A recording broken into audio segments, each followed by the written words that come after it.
Let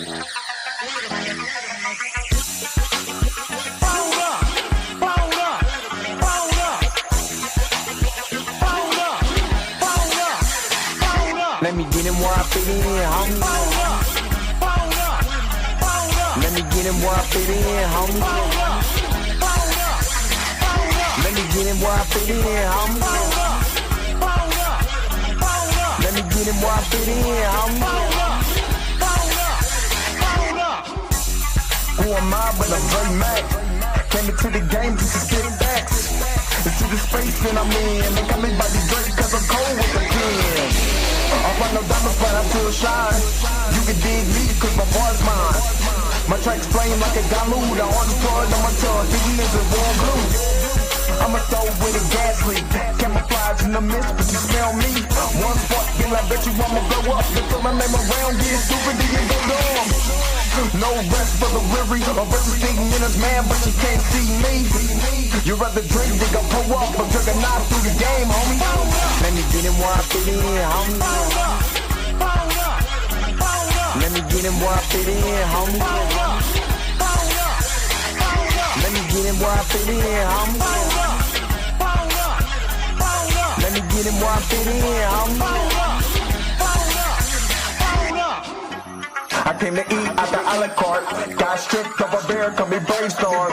Then I come together like a Voltron. Then I poured all the plaques, you Decepticons. Fake rappers that retreat like Cobra. 80s they can float, they like up in the storage and I'm E-man. Up, down, then I'm cheap. You a beast, man. I take a beating. Ninja Turtle rap, Turtle clans get defeated. Hop in my ride, you can call me Night Rider. You can never stop me, cause I'm a guy bomb. Bad attitude like a rocket, my whole to the A, and I bet you can't stop us. LL bad, when I go and show up, you can hear the haters in the back. Let me get him where I fit in, homie. Let me get him where I fit in, homie. Let me get him where I fit in, homie. Let me get him where I fit in, homie.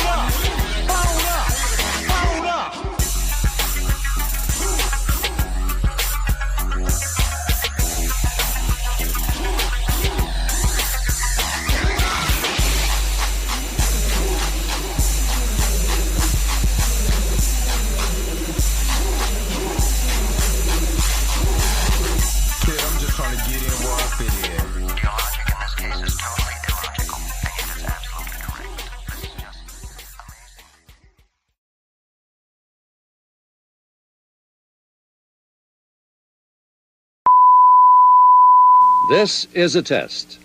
This station is conducting a test of the emergency broadcasting system. This is only a test. Taste the biscuit.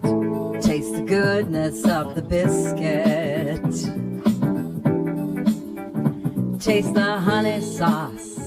Taste the goodness of the biscuit with the honey sauce.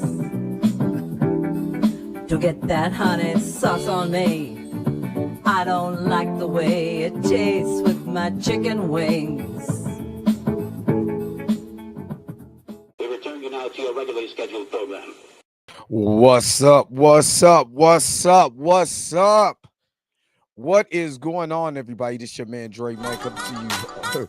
Golly, coming to you again with another episode of the Drake Max Show, 7:30 in the morning Central Time, 8:30 on the East Coast. And if you are on the West Coast right now, get up because you already know that the early bird gets the worm. And on today, we're finally going to finish out the Ironheart recap reaction, give you my thoughts of what I thought about this show after watching the last episode, and you know, kind of like let's break it down. You know what I mean? To me, this show was a way better than what I thought. It was way better than what I thought, and there were some moments in episode 4 through 6 that I want to go over. So hopefully you guys are happy Hopefully, you guys are healthy. Shout out to my man Heavy Gan over at the Heavy Gan channel. But we are about to get into it. So hopefully you ready. But the real question really is, Say why you hating on my energy? Say why you hating on my energy? I don't think you wanna be my enemy. all right, all right, all right, all right. Let's get into this. Let's get into this. Let's see who is all in the house. And then I'm gonna address is I'm literally because I'm gonna be honest with you. I just woke up not too long ago. So I'm looking at comments uh from yesterday's video. Uh that's you know how you I don't know just I don't know how many guys are content creators, you know. But sometimes like one thing I do is I ain't gonna lie, I look at my comment section sometimes almost like or somebody inbox me or whatever. I look at that stuff uh first, and sometimes that stuff is hilarious. That stuff is hilarious. I just want to read you this because I know I I don't understand why this brother is still watching me if he has such a problem because I didn't address a young black girl lusting over a white man. Why you didn't address that? She was lusting over a white man. Cause I don't care. Don't care. When I tell you how much I don't care about that, I don't care. What does that have to do with the price of tea in China? But I just want to read this because I'm going to hmm, let me kind of slow down a little bit. Let me slow down a little bit because I'm gonna get to who's all in the house real quick. But I think this doesn't irritate me or whatever. I just think it's funny. See, this person said this because okay, Judah Boya 6508. I told y'all Tyrone and Dre Mack are grifters. Tyrone does push woke nonsense to a certain level, but he's also right at times. This show was all the negative stereotypes surrounding black people. You also forgot to mention them lusting over the white man in this show. Don't look past that Dre Mack.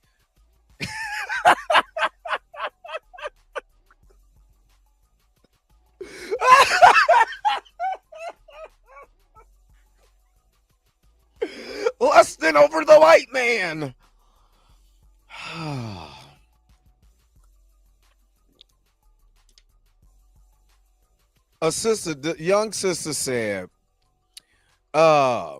The young sister said, one time about liking Thor, and all of a sudden, because I remember that I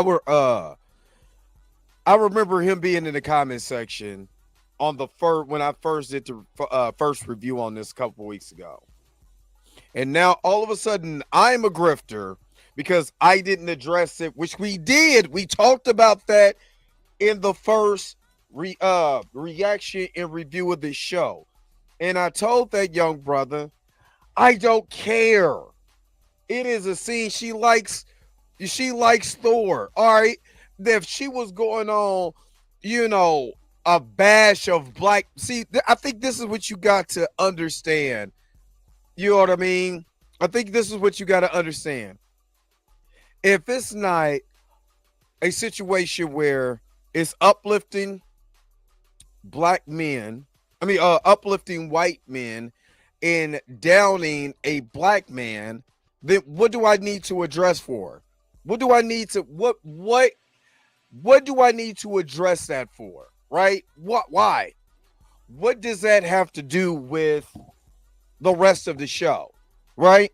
And we're going to get into the stereotypes because I think that this was way overblown in this show.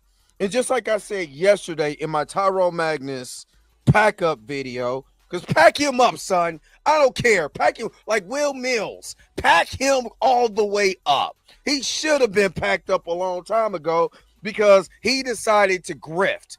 Grifting is when you start one way and you start getting into this far right, rhetoric that is repeated over and over and over again. When you criticize black shows, you criticize a black show in a comic book land, but I don't see any other criticism from any other shows or any of the other stuff from other things that are very detrimental to our community. Do you address your cousins or your homies that be posting up fight videos of black women just fighting wherever?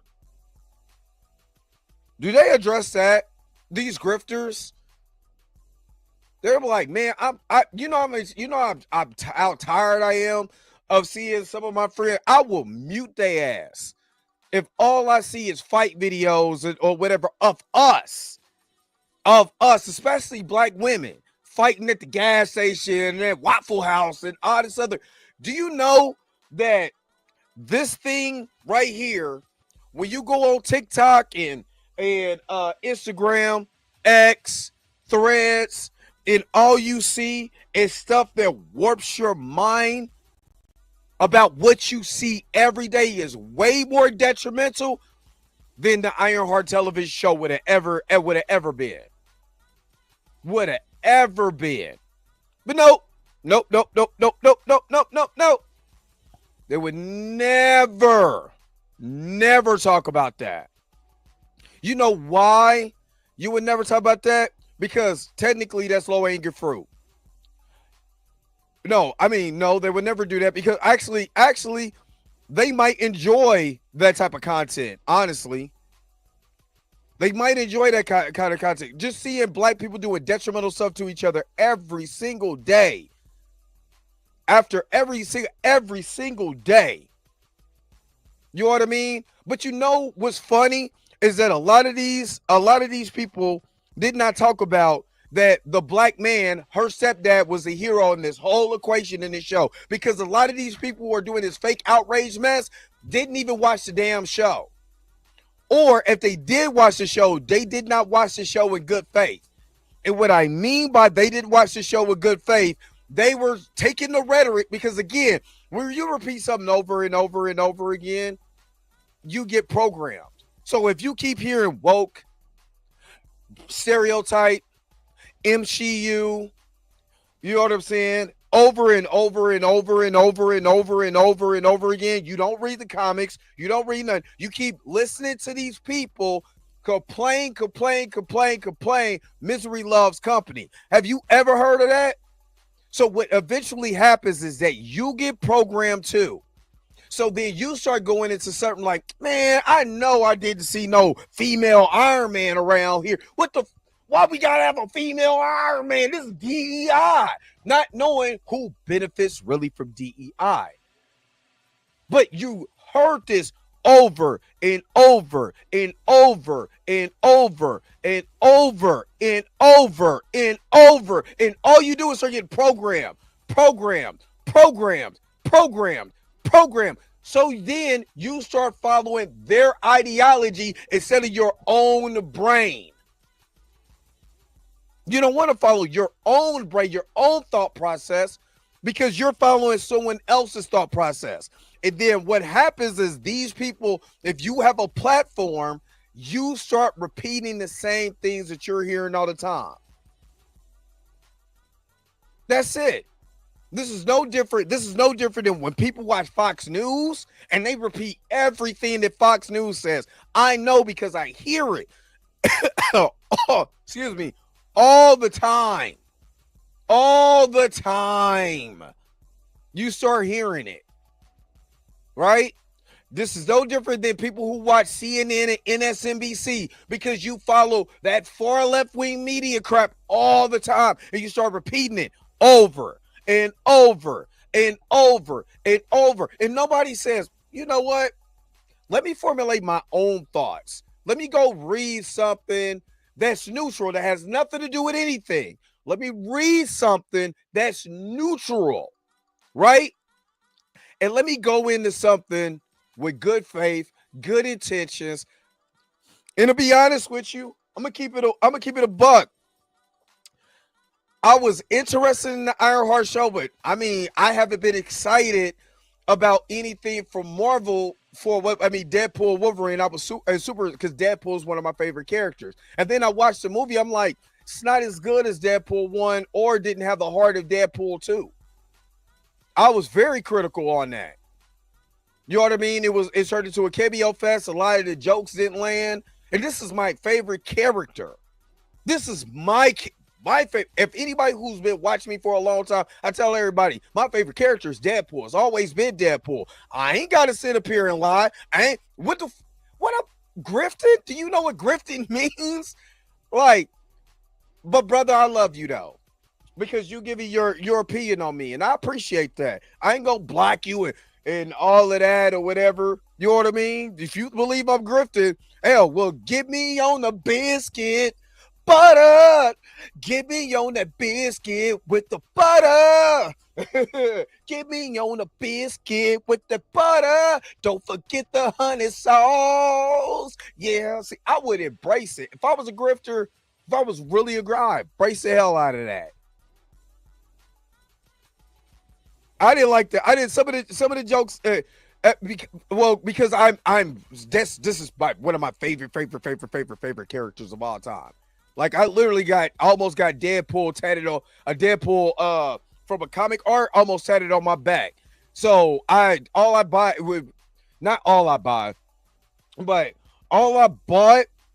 at one time was nothing but Deadpool comics. Was nothing like I want to say 2017 when Deadpool and Spider-Man came out. That's the only comics I was looking for because those comics was going like hotcakes and people was trying to sell them for like ridiculous prices. So when I tell people that's my favorite character, that's my favorite character. You know, then you got Black Panther, Storm, you know what I'm saying, Wolverine, you know, what's else some of my favorite characters? I fell in love with Luke Cage after reading the 70s version. Then oh my God. Whoever was writing the 70s Luke Cage, all they did was watch Ryan O'Neal and Mac Truck Jones and all because it's straight 70s blaxploitation. You know what I mean? Straight 70s black. And then I started getting into a lot of other, but Spawn, of course, but like Deadpool was my guy. Like me and my brother. My brother is Spider-Man and I'm Deadpool. That's our thing. He got a way more Spider-Man comics than I got way more Deadpool comics. That's our kind of our yin and yang. But enough of that. Let me see who's all in the house, and then I'm gonna give you now that we went through these 6 episodes, which I think this 6 episodes, I'd rather be 6 episodes than any more than this because I mean, for one, keep it nice and tight, keep the story going. Number 2, I was getting tired of people in their dissertation of the show and missing a lot of points. Even John Campea. You know, I love John Campea's content, but good God, was he off with his review talking about, Riri, they built a car in a day. I'm like, you did not see this montage, John? Like, he was getting ate up in his comment section because he didn't see the montage. That literally was, she built that suit out of pieces of that car in other materials or over a course of time. She didn't build it in a day. What a box of scraps. But then he was complaining about it being a car. I'm like, you didn't see the other parts. And Tony Stark built his suit, the Mark I suit, in a cave out of missile parts. So what is the difference? I'm like, oh my God. I was like, he did not see. Okay.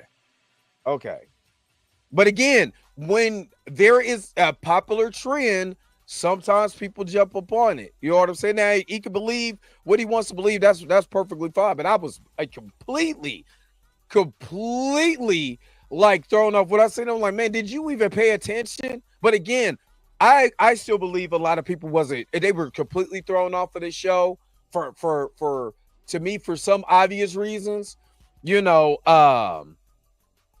And I'm going to address that here. Okay, all right. Let me get to everybody just in the comment section. Marley Moore, what's good? What's up? Good morning, good morning, good morning. Tori Ray Reloaded. Good morning. Miss Roberta, the church auntie. Good morning, good morning, good morning. Executive Judge, good morning, good morning. Robert D is in the house. The admin, and always. Don't forget to hit that thumbs up. Don't forget to hit that thumbs up. Sheed is up in the house. What's up? What's up? What's up? Xavier, Phoenix, what's up? Arbico, what's up? What's up? The Heroin Channel. Good morning, good morning, good morning. Kind of Quasia Arts, good morning, good morning, good morning. Prince Setta, good morning, good morning, good morning. Andre Ware, good morning, good morning, good morning. I'm trying to get to just everybody. Justice, no, good morning, good morning, good morning. Somebody was like, you need to make some butter, taste the biscuits, merch.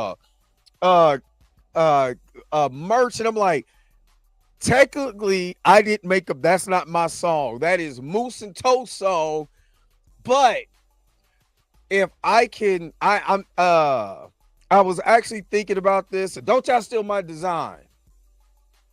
I was going to put on the front grifters need to in cursive letters, and then put taste the biscuits with a hot biscuit in the background. You know what I mean? But yeah. Oh man. Junior Network, what's up? What's up? What's up? Yeah, that intro, Robbie D and the creator of that song, Hating on My Energy, did. I reached out to him, you know, he gave me his blessing for the show, to use it on the show. I showed him that I sent him the intro, and he was like, man, it's dope. You got my blessing. You know what I'm saying? All of that. So shout out to him. He's a real one. Yeah. So, okay. Let me see. Okay. I'm just trying to see. Rashad Walker, what's up? What's up? What's up?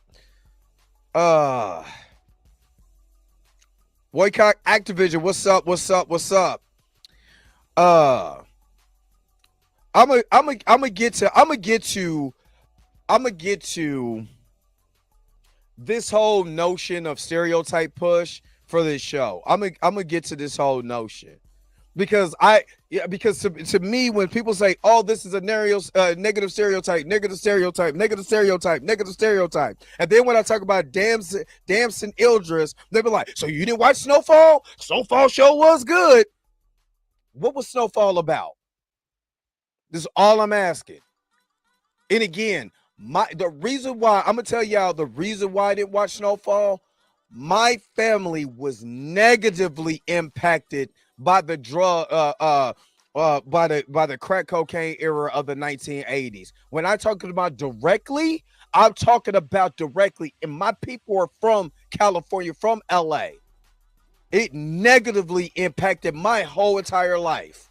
So do I want to watch a show that I know that era, you know, and like I said, I read The Dark Web. It's a Dark Alliance by Mark Webb. You know what I mean? The story of Freeway Rick Ross and the CIA and their involvement with Nicaragua, and how the Reagan administration want to push that PJ Cologne up here because it was an easy way to be able to build money, so they could be able to have money to fight that with the whole Contra and all of that. I know. I read. I don't need to watch that show. And my family was negatively impacted by that era. I'm cool.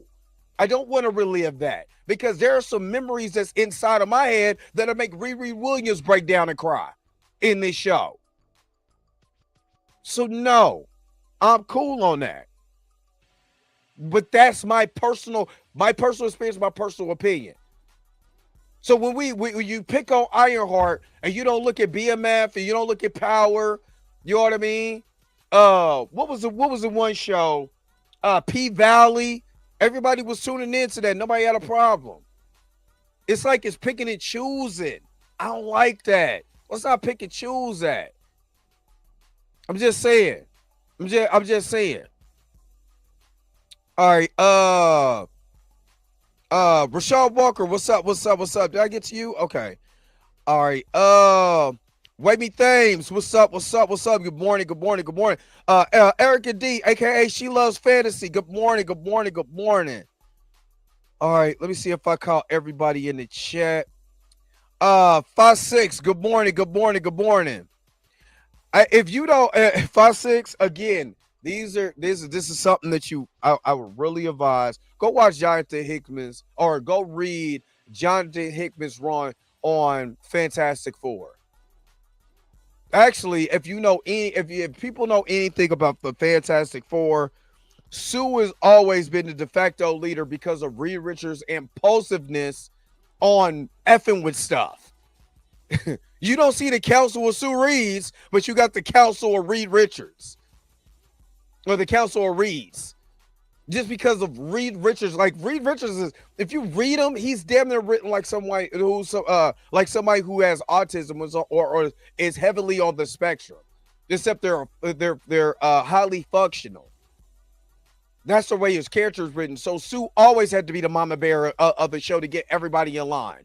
That's how she is. But again, you hear, I heard. We ain't watched nothing. Watch the show. Watch it. Watch it and watch it in good faith. Don't watch it because of what somebody told you.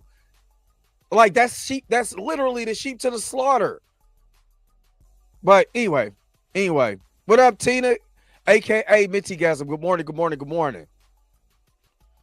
D Sizzle. I mean, I you know what? I can't argue. I can't argue with that, D Sizzle. I cannot argue with that. It was coming inaccurate because Captain Marvel is literally supposed to be Monica Rambeau. If you want in Miss Marvel is supposed to be, you're not lying. You're absolutely correct. And of course they had to keep the Miss Marvel or the Captain Marvel moniker because of copyright. So that's why they gave it to Monica Rambeau. And then they took it off of Monica Rambeau, gave her Spectrum and Photon and all these other names, and gave Carol Danvers Captain Marvel. You know, so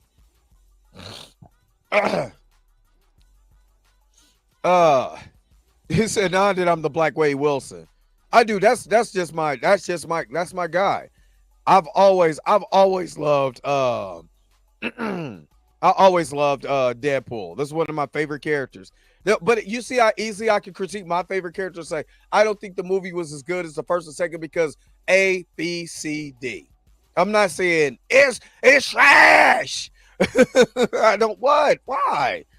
Enrique, what's going on? Good morning, good morning, good morning. But a lot of people say they like the last episode just because of Mephisto. So now everybody is saying, oh, they didn't like the show, but they love Mephisto. Come on, dog. Okay, I'm good. All right. Let me see. Did I get everybody? Andre Ware's up in here. What's up? Did I get you, Andre Ware? I swear to I thought I did. Okay. All right. Chris EV, good morning. Good morning. Nice to see you back up in here. 7 MC is up in here. Good morning. Good morning. Let me see. Maverick Defender, good morning. Meg is up in here. Good morning. I'm just trying. You know I like to get all of y'all before I get started because I feel bad if I miss somebody before I get into my critiques and all of that. Sharita, what's up, Sharita girl? What is up?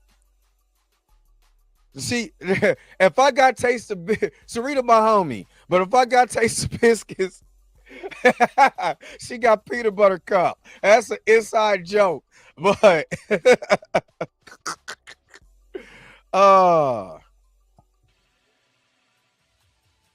right. All right, let's get to it. All right, so before I get into everything, let me transition over just real quick. And then I'm gonna give you my honest review before I get into the breakdown. I'm gonna give you my honest review about this show because I think there were some things that was missing out of this show that wasn't really addressed, and I'm going to address some of the things that I want to address: the good, the bad. You know what I'm saying? And the ugly of this show. So let's get to it after these messages, of course. After these messages, we'll be right back. Taste the biscuit. Taste the goodness of the biscuit. Taste the butter spread. Taste the goodness of the biscuit with the butter spread. Get your butter spread all on me. I don't like the way it mixes with my mac and cheese.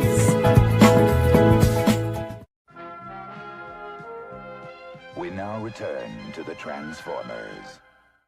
All right. Yeah, the milkman himself. Yo, that's old milkman. Who else did I see up in here? Gordon Mahan. Good morning. Don't laugh, Rudy. You know what I'm talking about. You know exactly what I'm talking about. All right, let me shout out the crew real quick, and then let's go ahead and break this down. So it's forever broken. Where my crew love at? There we go. Hold up. Wait a minute. Whoa. Stop everything you're doing.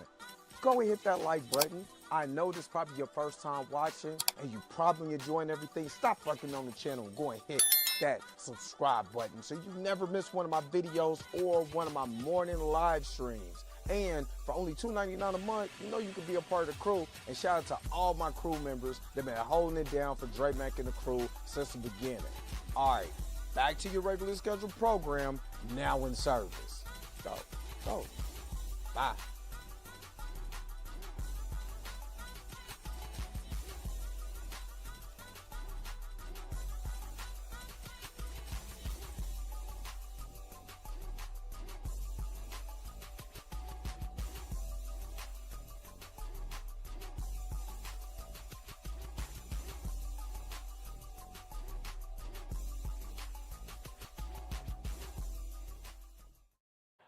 All right. So shout out to all the crew members. I am still working on trying to get all the new, because I had it.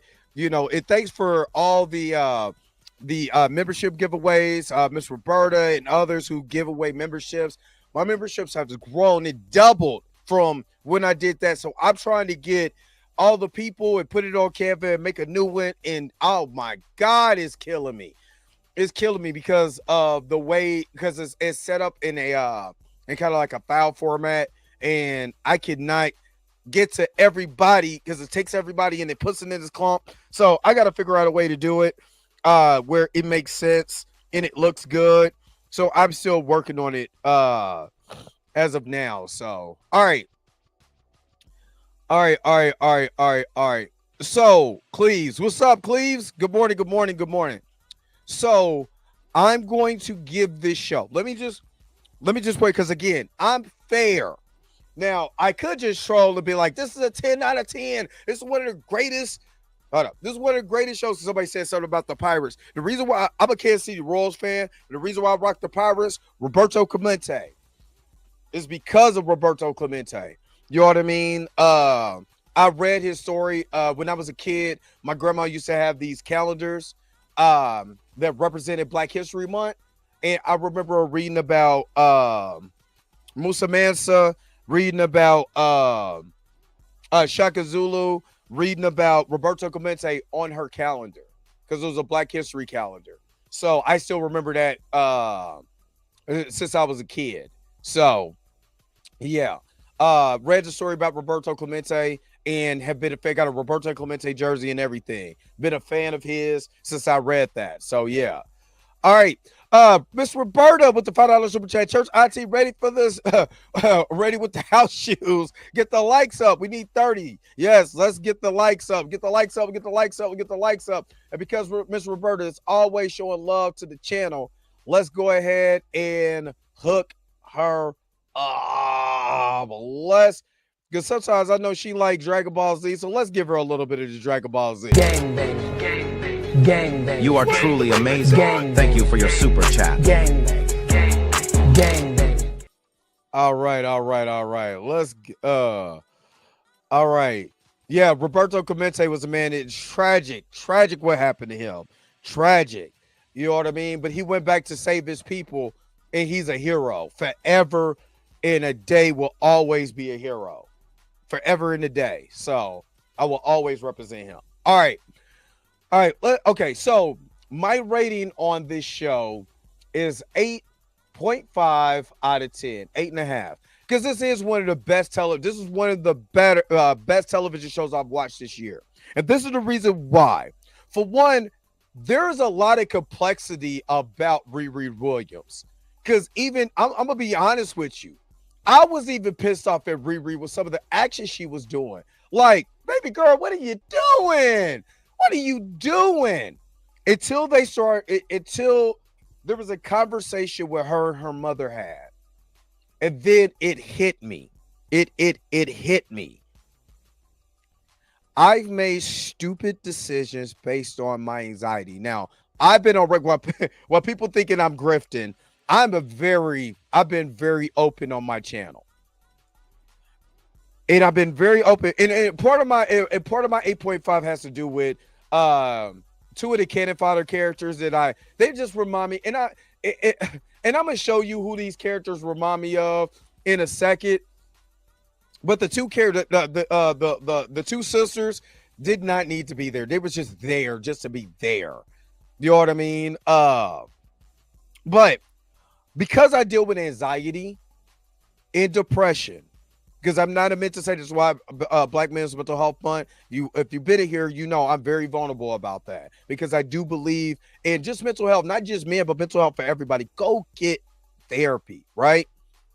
But I've made compulsive decisions based on my anxiety, PTSD, and my depression. And I became compulsive about that. I did make a suit of armor. Let me just step back. Let me try to get it focused. All of this that I got, that's due to my anxiety, y'all. Not joking. Let me re-straighten this back up because it's on Robot Chicken. Let's tag this to the back because it's over my eyes and it's over my hair. It's getting on my nerves. But the reason why I have so much stuff is because of my anxiety. It was helping my anxiety to cope. Like, I get compliments when Harvey, when I first started getting on TMZ and Harvey said, it wasn't Harvey, it was a Hispanic guy first. I can't think of his name that was on the show. He started talking about, my Mortal Kombat and stuff and all of that. And then I had so much stuff when I moved out of my apartment. And moved into this house. It just grew and grew and grew and grew. So me collecting actually is part of my anxiety and my PTSD. Not joking. It is. And I've always been like that. And for me, at one time, when I didn't have the money to buy all this stuff, it was books. It especially when I started to get into what's up, Derek Dynasty. Especially when I started to get into Black history, it's almost like how Riri was. She was so into just making this suit to help people. Book after book after book. I got book after book after book after book about just different things about Black history and who were we before the transatlantic slave trade. All of this stuff. You ought to say the books on my Kindle are ridiculous. How many books I got? You know what I mean? Because I was compulsive. So I relate to Riri a lot because it was crazy because when her mother was like, You haven't dealt with your anxiety. I said, that's what it is. That's why she keeps making these decisions. And I'm like, who does that mirror? Oh, Tony Stark, because of his PTSD over over in the Middle East, and what happened to him when that bunker was hit. And when that bunker was hit, what happened? He became compulsive. So I understood that. Parker Robbins by Anthony played by Anthony Munoz. I say Anthony Munoz. That's not Anthony Munoz. That's the tackle from the Cincinnati Bengals. Lord have mercy. I almost forgot this brother's name. The Battle of Manhattan really did it too, Chris TV. You are absolutely correct. You know what I'm saying? You're absolutely correct on that.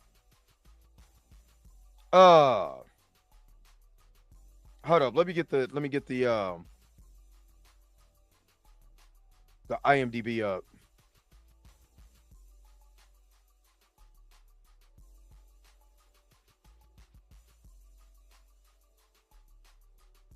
Anthony Ramos. Why I say Anthony Munoz?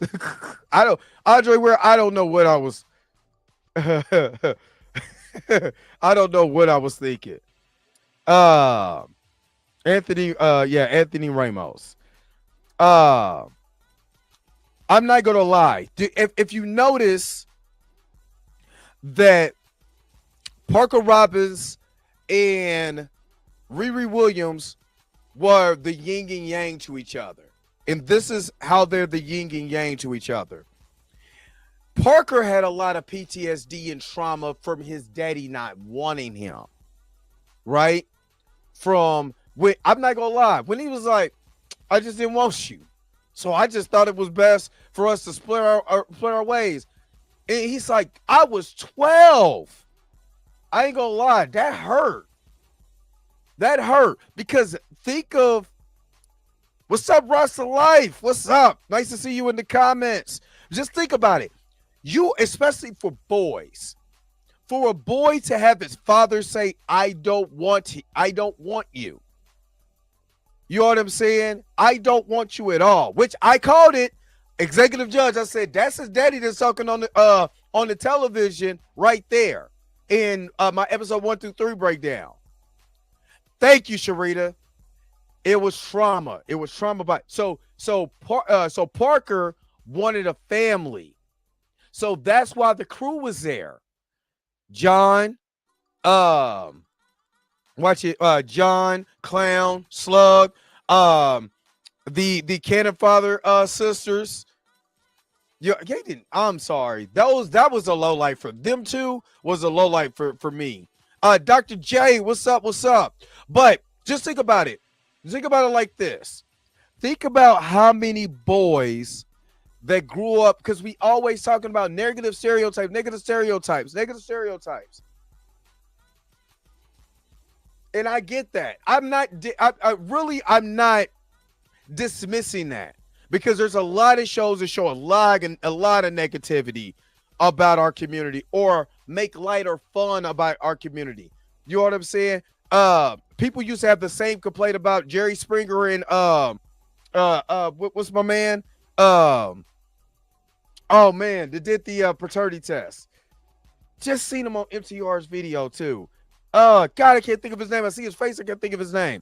But just think of how many boys that grew up without their dad. And then the life they did after. Maury, thank you. You know what I mean? People love to tune in to Maury to see a bunch of foolishness. Let's be real. It was but who signed up for the foolishness? Maury didn't go grab the people and put them on the show. They signed up for the foolishness. You know what I'm saying? And now the Tootsie rolling and cabbage patching and back flipping and you know what I'm saying? And running in the back. They signed up for that. And a lot of us was on that show that signed up for that. And if we didn't sign up for it, we damn sure tune in at 4 o'clock to watch it. Can I keep it a buck? Can I keep it a buck? You know what I mean? Daenerys, I do agree to a certain extent. With the last 3 episodes, but I think if you take the first 3 episodes, the last 3 episodes pay them off. Take the first 3 as a setup.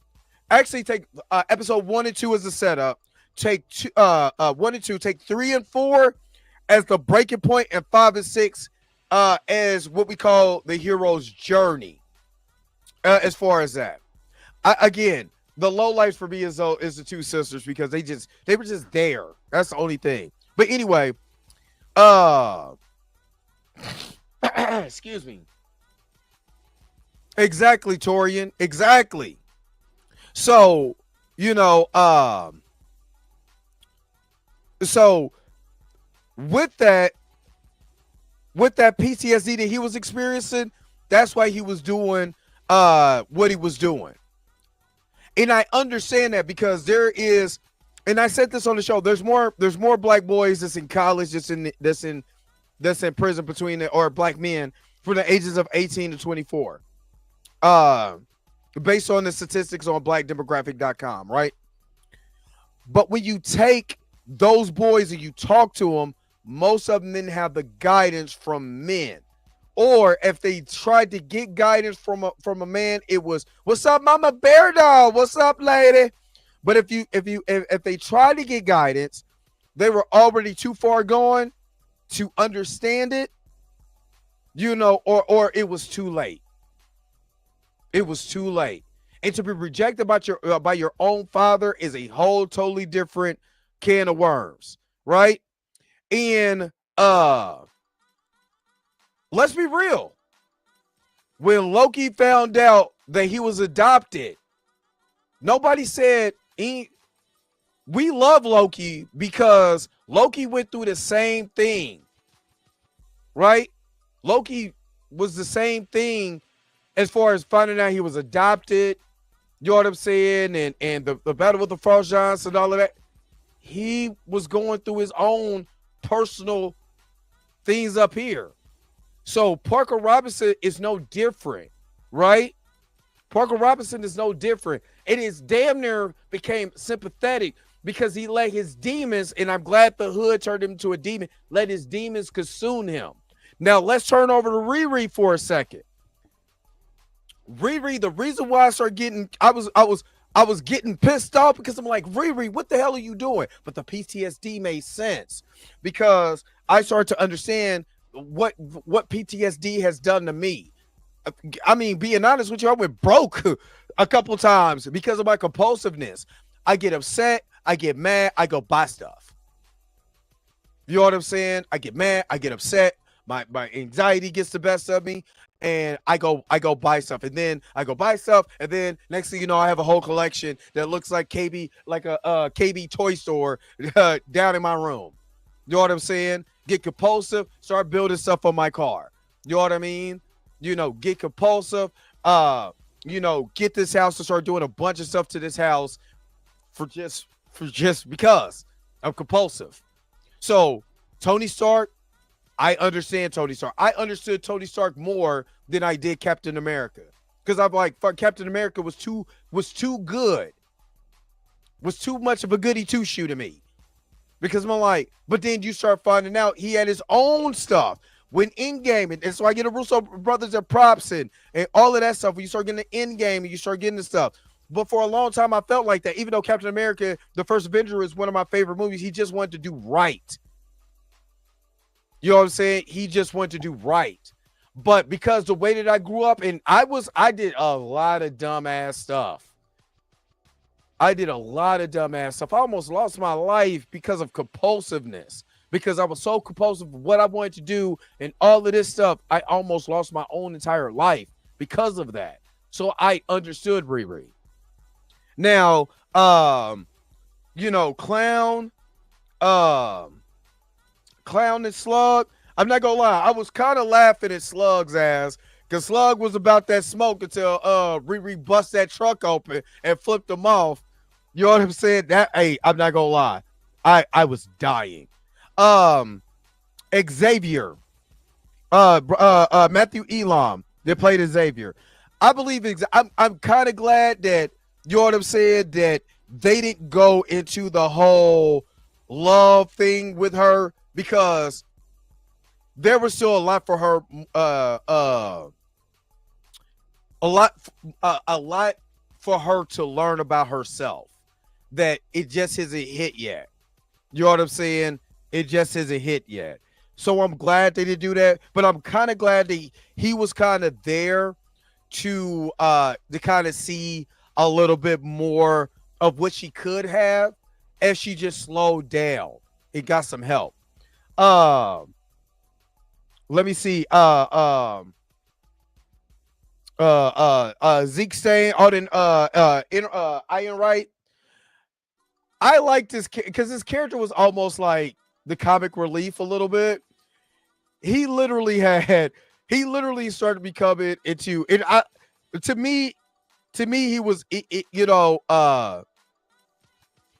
Slug should have had a broken neck, unless I mean, was that truck a Ford? Because we do build, good strong Ford trucks. I'm just saying, how proud to build those Fords. But anyway, yeah, right. So I got a broken nail, not even a broken heel. I believe Slug is a mutant. You know what I mean? I hope that character comes back in another way, because you don't take a character like that is so smart and not not have that character in another project. You know what I mean? So, me personally. But yeah. So to me, Zeke Say became more more of a comic relief, in all of that. I just thought it was funny. Okay, Blood Sibling and Rod's Blood. Yeah. Okay. Okay. So you guys know that I'm a Knight Rider fan. If you don't know, you know. But I'm a Knight Rider fan. Y'all don't know. Hold up.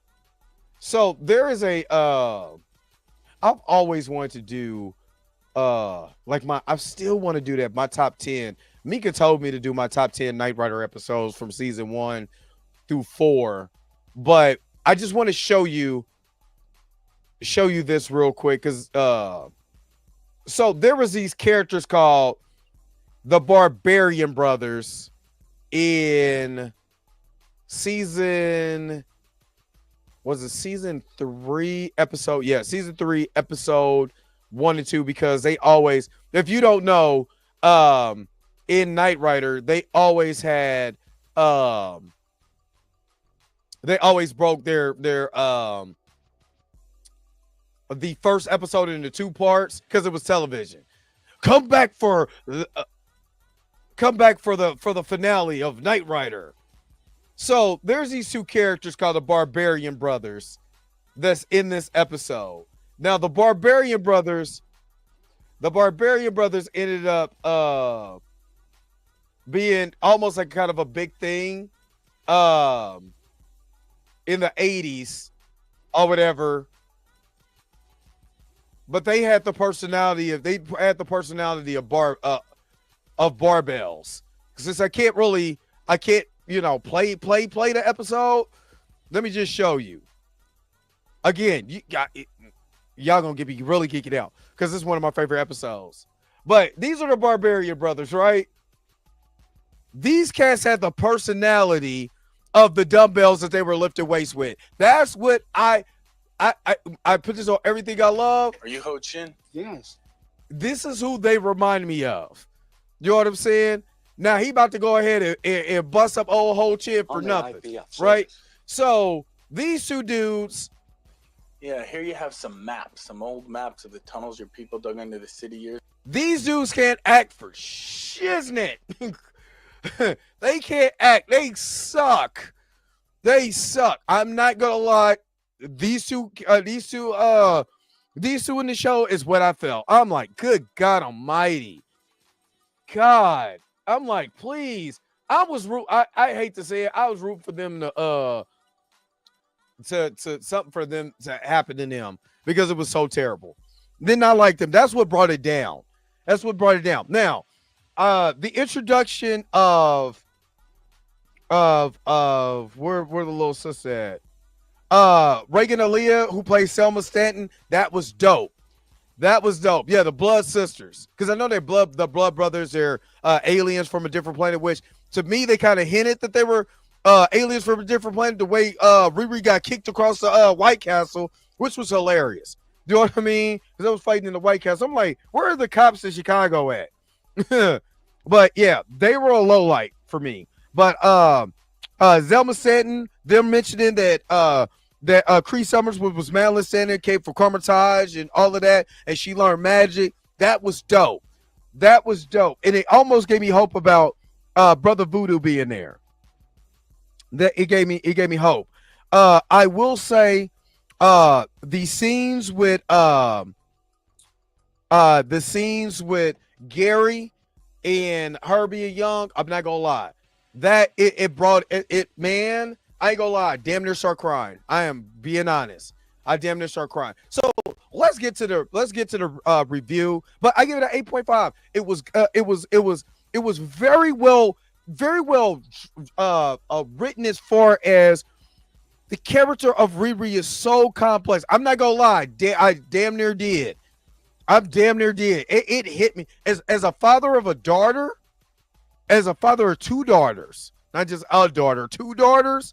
And me, you know, the way that my daughters love on me and hug on me, whoo, you know what I'm saying?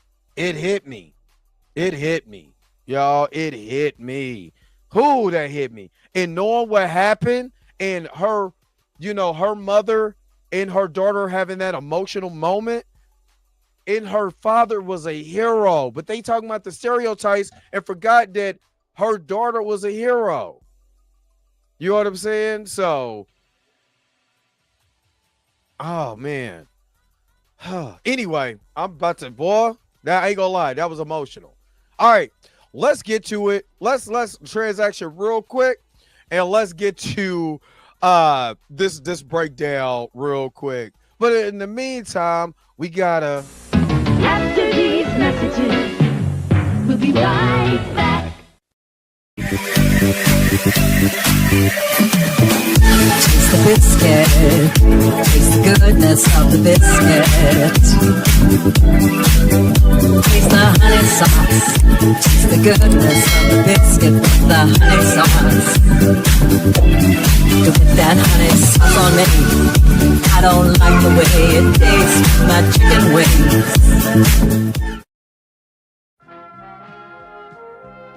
We now return to the Transformers. And I'm working on a new one now too. Thanks to my man D Sizzle. I got a new one that's gonna come up.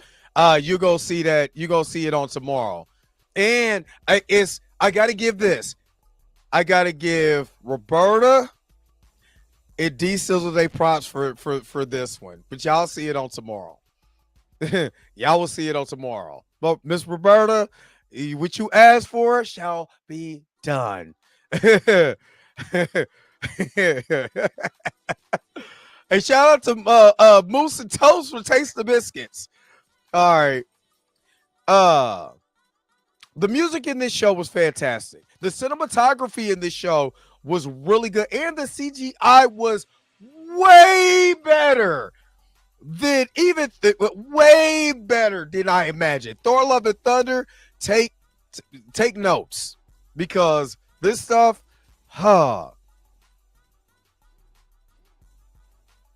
it's a love. And you know what? I make fun of. I don't slander. I just make fun of them. I make fun of them because I don't like throwing people away. I feel like people can be redeemed once they see the error of their ways. You know what I mean? But hey, you go get the smoke, and I'm a joke on you too. I'm okay. This is all jokes. I'm just joking. This ain't serious. I joke. I laugh. I have a good time. Oh yeah, Erica. Oh my God. Oh my. They killed it. They killed it with the music though. So this is episode 4. This is called Bad Magic, and now we're starting to get Parker Robbins and John's backstory. Oh yeah, She-Hulk need to take notes. Oh God, we're getting Parker Robinson's Brother Voodoo is not necessarily is not a villain. Matter of fact, he is now Dr. Voodoo and is actually in the Strange Academy comics. He is the Sorcerer Supreme. But no, he's not he kind of started off as you could say a villain, you know what I mean? But he's actually a hero or anti-hero. You know what I mean? But he's not like the anti-hero like Deadpool or whatever. So but Brother Voodoo, you know what I'm saying? You know, is dope. Is dope. Yeah, She-Hulk. I vehemently did not like She-Hulk. Or you can say Black Doctor Strange. Enrique, yeah, you can say Black Doctor Strange. All right, so this is where we start getting the backstory with John. John literally, to me, John was a bad influence to cause a lot of the stuff that was going on in Parker's life because Parker was really looking for a fatherly big brother type of figure, and he got it, you know, with this with John. They mentioned her father, but I don't think they're gonna do a season 2 because what Emergency Awesome said they had plans for Strange Academy. You know what I mean? And that got scrapped. So, you know, oh yeah, Chief Waukee is from here too. He's from Kansas City. So, but yeah, so you got Parker trying to break into his father's house, and we find out later on that this was his father's house that he was breaking into, and he was trying to steal something in here, and he got busted for stealing. You know what, Executive Judge, if the reason why I said scrap is because right now, what is the MCU doing going forward? Are they, you know what I mean? And what are they plans for going forward? No, her father is not in jail. Her father got killed. Her father died when she was a little girl, when she was a baby. In the comics, I think her father died of a disease or something like that. You know what I mean? And then that's when her mother remarried, got with Gary. And there's a lot of trauma that, you know what I mean, that's inside inside of that family. And I'm gonna get to the coping mechanism that even her father, that even her mother was doing. So yeah, so you get to here, he's in the safe, he's trying to crack the safe, get busted by security. You know what I'm saying? And then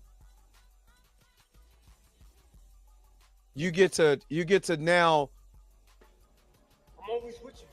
You get to this scene, and this is him playing back the memory. Now, you know, he's with the crew, and they're getting ready to pull their next big heist in this. But their next big job is getting rid of Riri. Riri is way too nervous in this joint, and he's staring a hole in her. And basically, well, you know, at the end of episode 3, when Anthony was talking, now we know he was talking to Mephisto. We know that for sure now. You know, if you look in if you think about it now, Mephisto was telling him it's Riri. Because really what Mephisto really wanted was Riri. For obvious reason. He wanted Riri. Yeah, oh yeah. Mike DeBradley, what's going on? Did I say that right? But yeah, Strange Academy, if they did it right, would be dope as hell, especially if they introduced Brother Voodoo as being in the Sanctum Sanctorum, you know what I'm saying? And all of that. Start him later and then tell his backstory. I think that's the move that a lot of these shows need to have. Have them already being heroes and then go to his backstory, kind of like what they did in Deadpool. But so there's I thought I muted this so I don't get in trouble. So Anthony was he was staring a hole in Riri because he already knew what was going on. So it was like, look, we got a job, we got things to do. And Riri was just being way too nervous, way too you know what I mean? It was like, well, what do you got for me?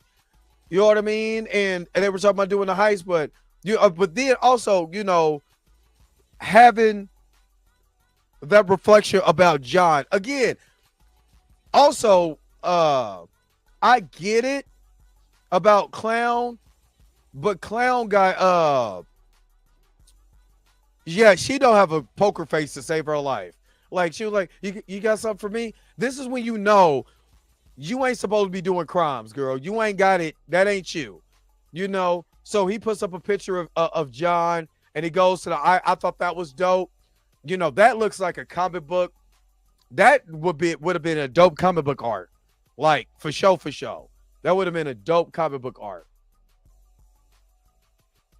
So Riri is still trying to analyze the information in the from the hood, trying to get that piece and finding out that it has a combustible energy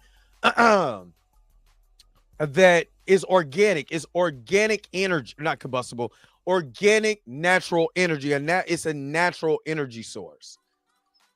You know, so how are they supposed to get this energy source? And this is what I was talking about as far as complexity. She's one of those people, excuse me.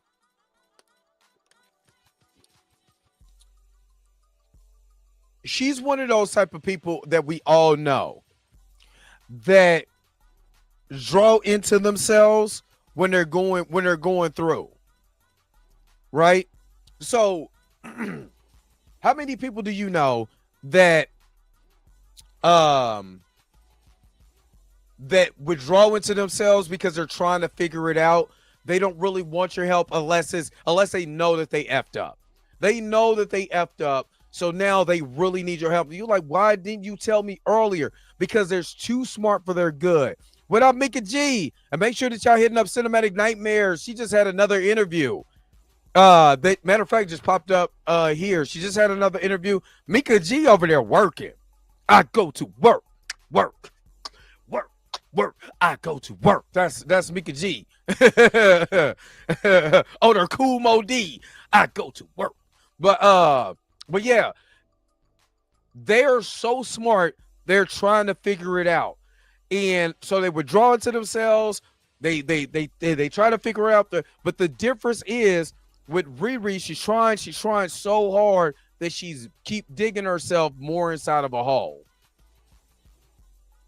She's digging herself inside of a hole. So that is the problem with Riri.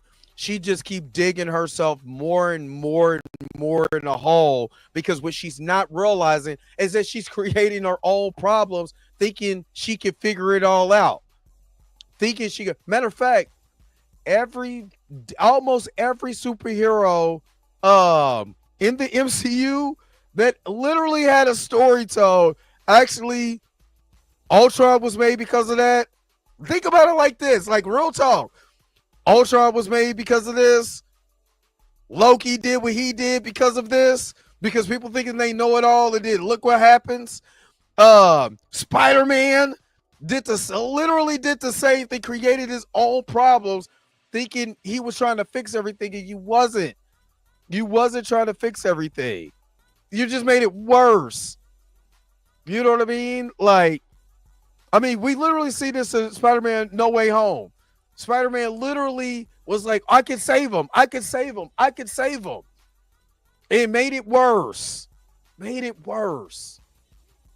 So, MCU got daddy issues. He's still kind of little. Remember, his dad banished him to Earth. And then he realized what happened. Odin went into the Odin sleep. And then next thing you know, it was a lot of stuff that happened after that. Yeah, executive judge, exactly. And remember, didn't Peter Parker almost end the Green Goblin with his own glider? Hold up. Wait a minute. Hold up. Wait a minute. So Peter Parker's Tobey Maguire version flipped out of the way and his own God eliminated him, which created, you know what I'm saying, New Goblin or and all of that. Yeah. Peter Parker by what's his name? Almost took the glider and almost offed Green Goblin in that it was a Hobgoblin or I think they called him New Goblin. Star-Lord literally got upset because of Gamora and they had the glove and look what happened. I'm just saying. All right, Star-Lord and Ego. Yeah, Ego the living play. I'm just saying there's a lot, all they shown, all this series shown was the female version of what every guy went through with their own issues. Yeah, exactly, Toria, but nobody called Peter Parker a criminal. Just saying. I'm just poking holes into the argument. So she was like, now she's getting she want to go to the shop to go see to go see her friend because she needs some chakras, she needs this and she needs that. So that's what she basically tricked her mama into. And she was gonna take that source with her. And this is when it kind of came up with the play. But honestly, just think about it like this. The AI version of Natalie was basically kind of like trying to get her back on track, in this series. She was like her conscience, which she needed. This was different than Jarvis. You know what I'm saying? This was way different than Jarvis. This was on a whole nother level. Matter of fact, I'm going to play just a little bit of dialogue here so I could be up. Matter of fact, let me just put the closed captions on because I don't want to get in trouble because Disney would come and get me. In his voicemails, you want me to keep trying? Yeah, so he's trying to. I think at this point she was trying to get in contact with Zeke, but this is when we find out Zeke went to jail. Like I said, this is digging yourself in a hole. So Zeke is over here. This look, I ain't gonna lie. When I seen this, it looked like the scene from ATL. Yeah, this looked like the scene from ATL. But they were talking about, they were watching TV in the holding cell. That there was something how Obadiah Stane is a bad apple that fall so far from the tree. And what would his daddy think? And he had nothing to do. They was just boosting up Obadiah Stane, which we already know what Obadiah Stane is. But yeah. They're thinking Obadiah Stane is alive. No, Obadiah Stane been gone for 15 years. So they thought they was talking about, we could bring somebody else to the crew. And then, but then also, they were talking about the hood being weird. Yeah, episode 2 of at Atlanta. But, there was just like, and they started to figure out there was just something just going on. There was just figuring out there's a lot more going on than meets the eye in this. You said Nanny was in a lot of ways her conscious or more compass, more than, yeah, absolutely. Because, and you know what, Erica, that you say that, because it was her subconscious was so locked into that, that's what I started to get out of that. And because it was built off her own brain pattern. So, what would my best friend say at this time? And she was giving her all of that. And Tina, you're absolutely correct. I wouldn't be surprised if some of this was filmed in Atlanta. So then he was over here doing this breathing technique. He was also looking at Ezekiel saying getting busted, was like, he started putting stuff together. It was like, So Riri go down there in am I okay? Am I okay? Is he Is something going on with the stream?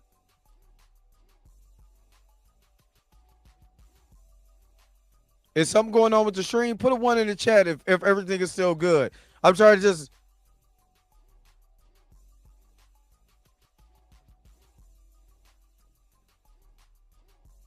Okay, everything's cool. Okay. Okay. All right. All right. I'm good. Okay. Okay. I'm okay. Am I not? Did something happen to me? Okay. Okay. Because Mama Bear said, "Am I okay?" I hope so. Unless I'm having a stroke on screen, please, somebody call 911. Okay. All right. So, Riri goes to talk to Zeke. Zeke don't want nothing to do with her. I told you this was the villain origin story right here. When we knew that bug dropped, I was like, this is the origin story right here of his villain, of his comic book counterpart, because he was more or less like his comic book counterpart. Basically becoming a suit of armor within itself. He's basically becoming his father, but his father had an ironmonger suit. He is becoming the suit. And he was like, I don't want you here. You know what I mean? And have you noticed there was a theme in this show where everybody was talking to Riri about her taking responsibility for her own actions? That was like, Riri, you're doing this to yourself. You're dragging everybody else in and you think you can fix it. No, you're making it worse. You know what I mean? You're making it worse. And she was, and it still wasn't, I don't think she was still catching it. You know what I mean? I don't think she was still catching it because she has dealt with grief so bad. You know what I mean? That she still was like, he was like, security, get me up out of here. So she goes back to the crew and she was acting way too weird. You know what I'm saying? And he was like, yo, come in. Now everybody was, like I said, everybody was being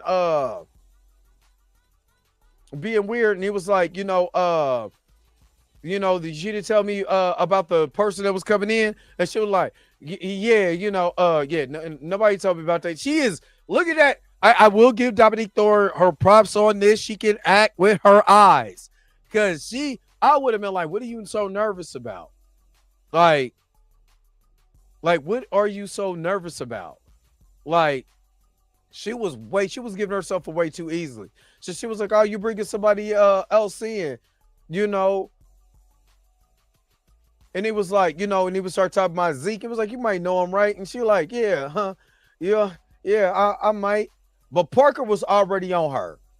You know what I mean? It was already on Cole, and he knew what was up.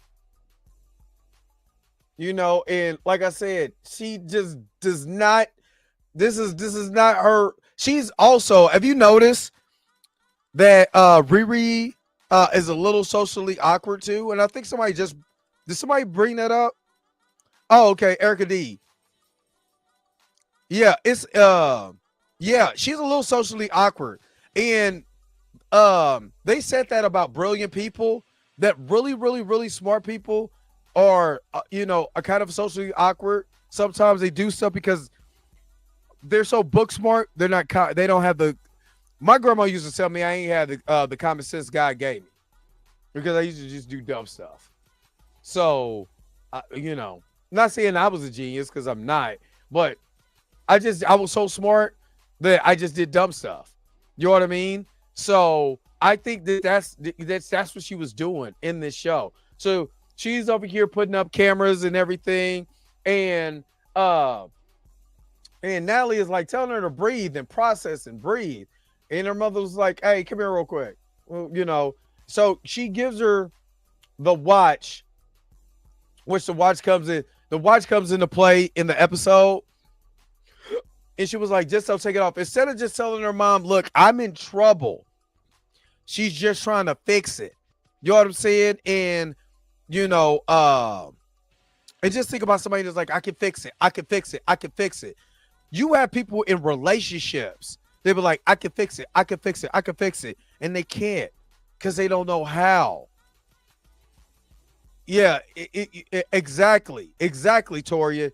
You know what I mean? And that's what the MCU has done I think the best in certain ways, the the anxiety, the emotional part, the PTSD, the anxiety, the depression, all of that, they have really hit home after Endgame on this. I will give the if people got problem with the MCU, one thing I can't give a props on is talking about this. You know what I mean? Calvin, you can say whatever you want, just as long as you be nice. As long as you be nice and act like you got some sense, you can say whatever you want to in here. You know what I mean? If you don't like it and somebody else likes it, don't go back and forth in my comment section. And that's vice versa. Don't beat him up because he don't like it. Some people, you know what I'm saying? Some people like it, some people don't like it. I'm just breaking down the parts that I like, or I break it down. I'm doing the review, but the points you got to hit home because I don't think a lot of people really seen that part, or they can't relate, and that's okay if they can't relate. Just don't be a jackass. But okay, so they were talking about meeting with Xavier. Now the AI is said because it's again, it's a conscious. AI is a conscious being. So there was like, yo, can I just meet him meet Xavier, you know what I mean? For because even though it's the subconscious AI version, but she's still, because she's been watching these videos, the AI is saying, hey, let me be able to see him for herself. And it was like, okay, we'll do that later, but we got other stuff that we need to do. You know what I'm saying? So he was like, I need to put you back in the suit. And she was dancing. I was cracking up. Because again, she's still, that AI is the 15 or 16-year-old version of the character. Not what she would look like, what she would be as an adult. It's her last memories of her friend. You know what I mean? So she goes over and she gives Xavier the watch. So then again, they get into she asks him, am I a good person? Right? Again, character development. When you have to question, certain things, then you know that you're messing up. And I do that. I ask my friend, like, I do ask my friend, like, am I doing the right thing? My friends ask me, am I doing this? I even said that, for myself, with this YouTube thing, am I doing is this worth it? Am I doing the right thing? And sometimes, like, sometimes I feel like it, and sometimes I'm like, I don't think I'm making the impact that I think I should make. And then I get on my show, and then all that anxiety is going away because I see the response that I get. And right now, he's asking this question because really Riri is getting a negative response, and she's not getting the response that she wants. And he was like, good and bad, these are just abstracts. You know what I'm saying? Because honestly, if you're good, to some people, you're just good enough. And you never think you're going to be who you really are until you start learning within yourself, how great you are, and giving yourself those affirmations. That's something that I learned in therapy. And this is something that Riri as a character needs to go through. She needs therapy. And he this is the part where he started calling her, she's more like Spock. And he was like, no, I thought I was your. This was a cute little thing. Obviously, they got little, they got feelings for each other, and everything, but she's just trying to make sure that she's on the right path. And remember, Calvin, this show was supposed to come out last year, because remember, a show normally takes about, in development, it could take anywhere, if you make it right, anywhere between a year and a year and a half, just in the developmental and production, then post-production, right? But then you also have to realize that this went through the writer's strike. So this is the reason why. But then again, I don't think so. I don't think it's too late. And the reason why I say I don't think it's I don't think it's too late, because if you really look for the show for what it is dealing with what do you do with post-traumatic trauma, your anxiety, then are the moves that you making worth it for your compulsiveness? That's really the theme of the show.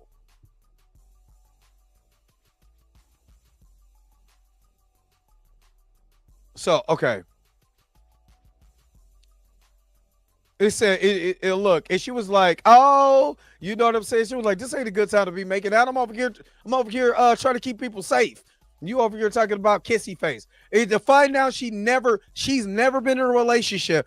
Again, we have to look at it like this.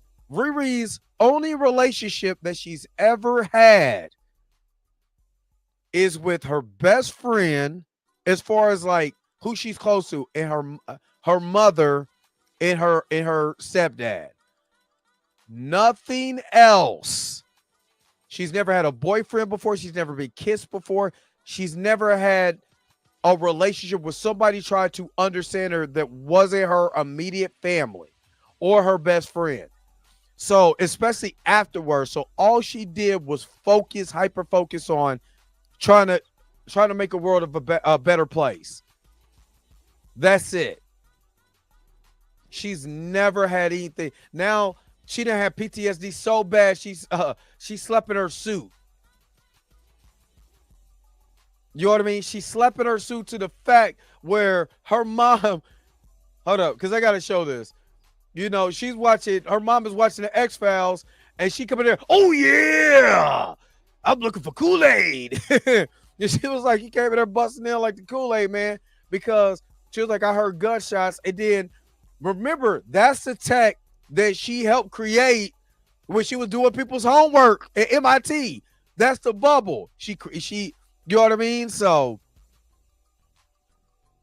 and she thought her mom was in trouble, and yep, it consumed her. So this is the conversation her and her mom starts having, you know, but she was like, and then Riri is not, Riri is too smart for her own good. She knew that her mother would be all for her going to go meet the sentence, you know.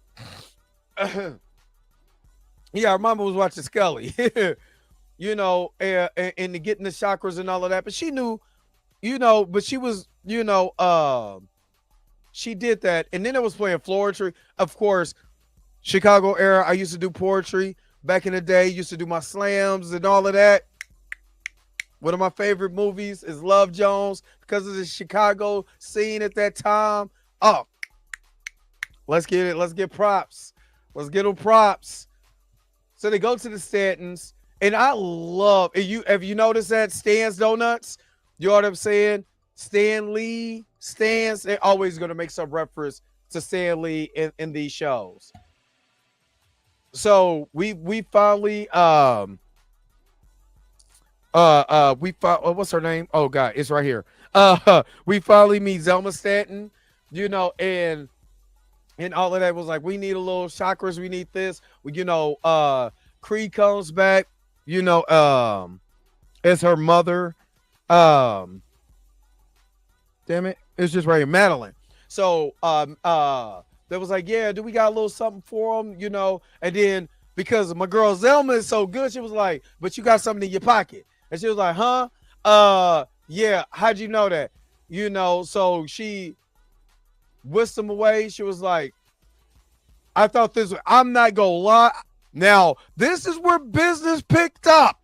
I'm not gonna lie, this is where business picked up for me. Oh my God, when she did this and they went to another dimension, I was like, oh snap. Of course, we seen it in the trailers, but then she started talking about all the magic and stuff like that.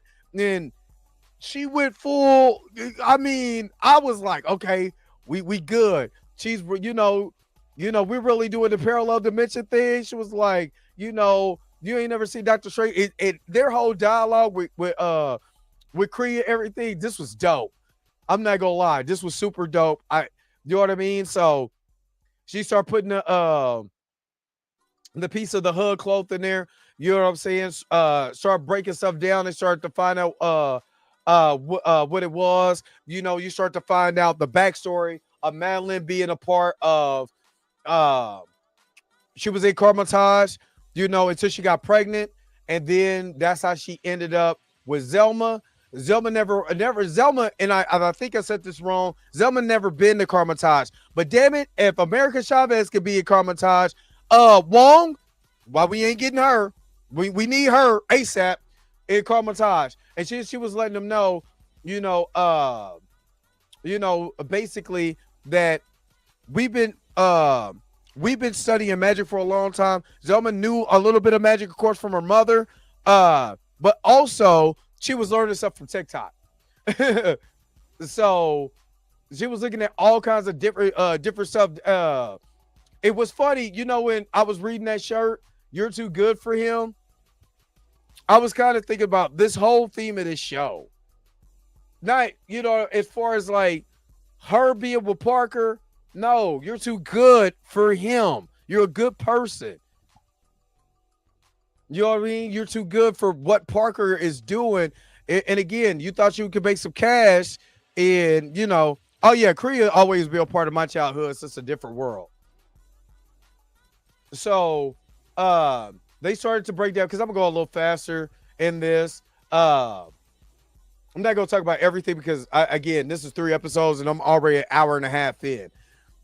So I don't want to make this 3 hours. So she started explaining to her what this was. They turned it into gobbledygook, and it was like, It was like, this is from the darkest dimension. I got it from this guy. Comes in, it was like, nope. Let's get up out of here. Nope, y'all got to go. This comes from the deepest, darkest dimension. And they said it's from Dormammu's, which is technically comic accurate when it comes to the cloak. The cloak was made from the dark dimension or Dormammu's dimension. So they they started mentioning this, and then her mom gets pissed off because she was like, nope, whatever NC, whatever you got is gonna possess you, is this and the other. Technically, the cloak, to me, I believe that Mephisto probably got that cloak from Dormammu.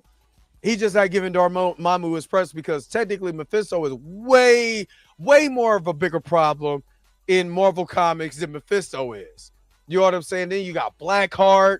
You got a lot of entities in. When you talking about dark dimensions, and man, they are wild. The one below all that the Hulk had to go through, just us a lot. It's a lot. So she was like, she basically kicked him out because they knew what they had. It was like, okay, goodbye, you gotta go. And then she got pissed because she knew, you didn't have this magical cloak and all of this, and you didn't say nothing. You didn't tell me nothing. You know what I mean? And she was like, I'm worried. And this is where, you know what I mean? This is what I was talking about. I'm fine. I'm fine. When you've been through stuff, no, it's not. I'm fine. You need help. And she starts going off about, about what she went through with Gary. You know what I mean? And then she went off. She was like, I'm tired of this shit. You know what I mean? And what she has to understand, like she's trying to trust her, but she has to understand that. And I think a lot of people had a criticism like, a black mama wouldn't act like this. A black mama wouldn't act like that. Let me tell you, yes, they would. And I'm going to tell you why. The reason why she's not really going so ham on Riri, she lost Riri's dad first. Her dad. You know what I mean? And that she lost her when Riri was at a young age. I think in the comics she was 5 when she lost him to, I think it was cancer or something like that. So she lost one. Then she gets with, or no, I think she was a baby. Then she gets with another man that is completely a father to her child. And he is lost in a drive-by. Right? And then Not only did she lose her husband trying to protect her children, her child, and her best friend. Her best friend was like a part of the family was lost too. So let's just add up: loss, loss, loss. Then you get to her daughter, and you're not trying to lose her too, not physically but mentally. But that's why she's being so nice to her, because she's at a crossroads. She's like, I don't want to lose you too. Just think about that as a parent. As a parent going through loss, you're going to try to overcompensate certain things for that. And I think that's what she was doing. She was trying to overcompensate things. You know what I mean? And she was like, she was like, you don't want me to talk about my dead stepdad because everybody's going through grief in this. Going through grief. And again, people don't understand when you're a parent, going through grief is also hard too. For the people that are parents in the comments in the chat. You go through grief, it's hard. So she went off and flew off in her suit.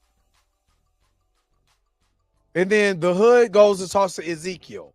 That's why I say I think this show was better than people giving it, way better than people giving it credit for.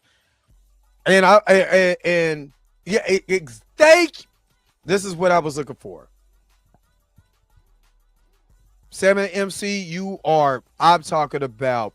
That's what I was looking for. That's what I was looking for. Because that's exactly, what it is. But remember, at Arbico, Ryan was just the executive producer. He had his hand was nowhere close. There was some sisters. There was some sisters and some brothers that actually wrote and directed the episodes of this show. You know what I mean? That had nothing to do with Ryan. But it was some black sisters and brothers that that helped write this show. So shout out to them, because that's deep emotional moments. But okay, let's get to this guy. I gotta start speeding this up.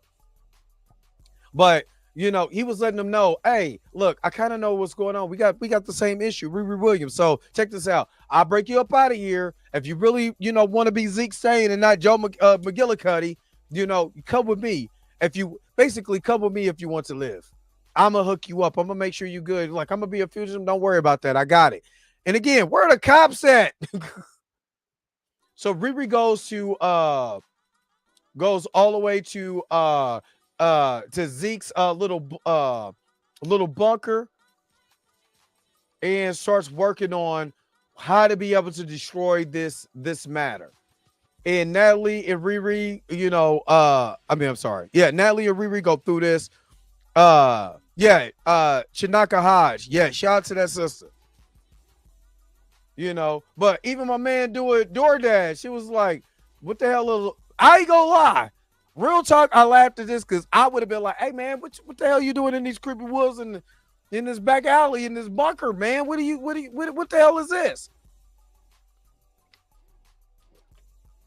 What you doing? I would have been looking the same way, like, yeah, I'm a business. She tried everything. I ain't gonna lie. As a person who deals with the stuff that we deal with at work, I was like, where your mask at? You dealing with different chemicals and stuff like that. Where your mask at? He was like, and she was just tripping. Like, there's nothing that I can do. And this is what she started realizing. I ain't gonna lie. This is when I say cinematography, they got Riri looking like $1 million in this clip. Her makeup, the subtleness of the makeup that they use for filming and all of this, they got Riri looking up. They got Dominique Thorne looking fucking. I'm sorry, Miss Roberta probably selling here. Effing amazing. I'm trying not to cuss, but she looks beautiful right here. So this was like, I'm gonna have to fight magic with magic, but this is beautiful. The way that they went in on her face, and she was like, she started to realize that I can't fix it. I can't do it. Like, this is for somebody who's so much of a genius, to find out that she can't do it is a wake-up call. Is a complete wake-up call. But they got her looking gorgeous right here. She looks so beautiful. No fake eyelashes, no nothing. Natural beauty, natural look. Beautiful. Beautiful. So she was like, since she can't let everybody die because of the message she made, you know, we gonna have to fight fire with fire. We're gonna have to fight magic with magic. But she starts freaking out. This is her anxiety is getting the best of her. And she was like, should I get Ronnie, her mama? You know what I'm saying? But the suit goes and gets Xavier. While the hood is over there breaking out Ezekiel.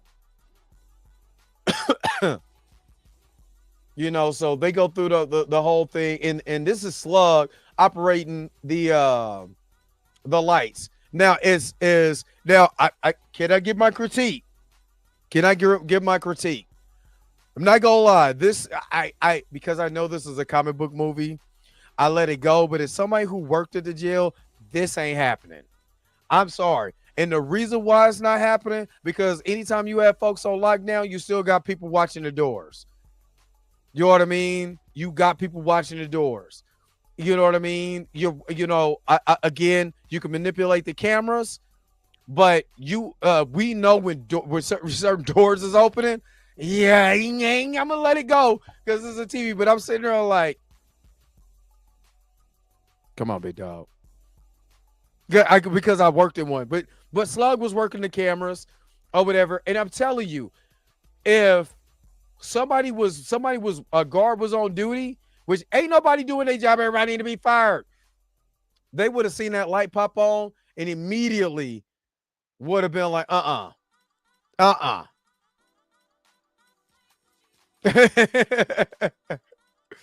gonna lie. Come on, big dog. Stop playing with me. And then it would have been, soon as they would have did count in the morning, it would have been an APB, you know what I mean, out for Zeke's arrest. So he would have been on the news. Exactly. So the suit was like, you come with me. Come on, big dog. Come on, get in. And basically he was like, no thanks. And they kidnapped her. He was like, oh, I ain't gonna lie. When he came out that suit, he was like, if I still alive, I was dying. But she was having an anxiety attack. Riri is mentally unstable. She's not a criminal, y'all. Iron Man 3. Yeah, she's not a criminal. Yeah, he knows his Rockwell. But she's just mentally unstable. And she's doing so much being mentally unstable that she doesn't understand that she's flubbing up. She's making it worse. And he was like, yo, your suit just kidnapped me. What you doing? And again, she has an opportunity to break down. He does kind of look like Chadwick. I ain't go, you know what? You just said, I was like, what does he look? Who does he look like? And she's breaking down, but she's not being honest. You know what I mean? She's not being honest with herself. And she's not, you know what it is? She's not allowing anybody to come in. She's not allowing anybody to come in and love her. You know why? Because she's scared to lose them. We know we know we've been in relationships.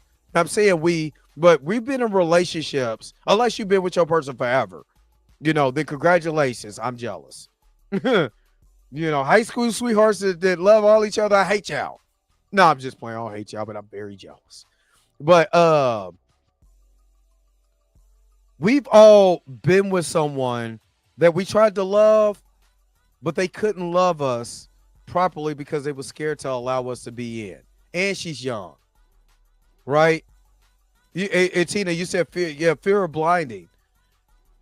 If I let you in and you lose me, I'm going to lose myself. I'm gonna lose everything. I'm gonna lose my mind. This is one of the reasons why, people delete themselves, because they try so hard to love and want to be loved that they're so scared. And if somebody comes in and you love them and then they're gone,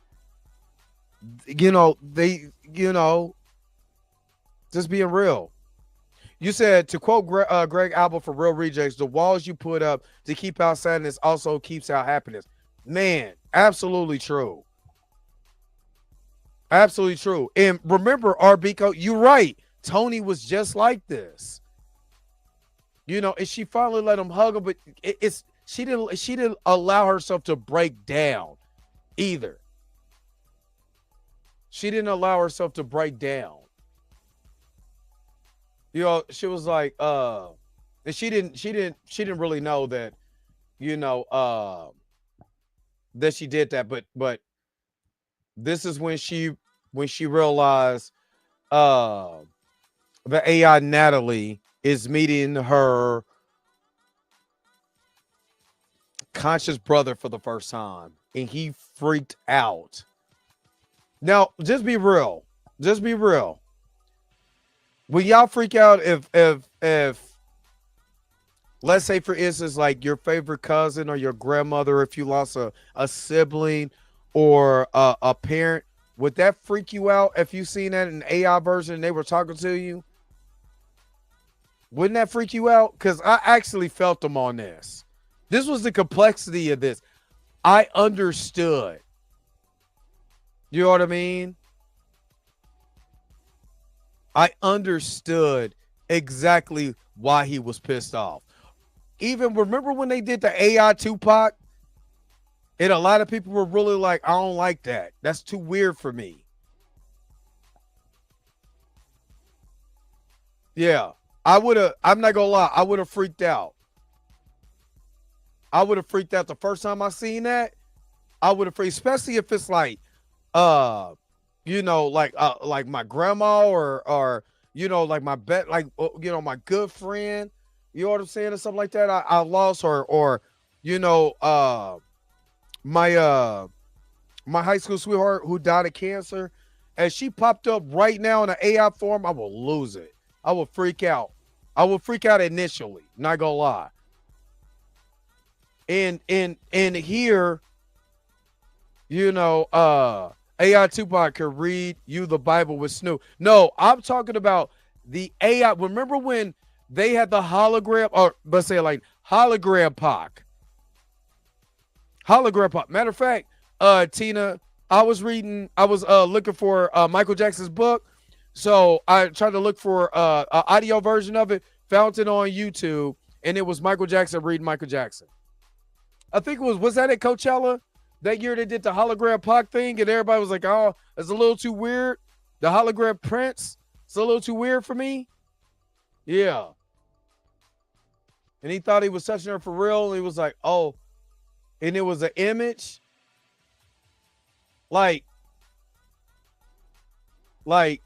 remember, that's his sister. Remember, that's his sister, and he tried to tell her.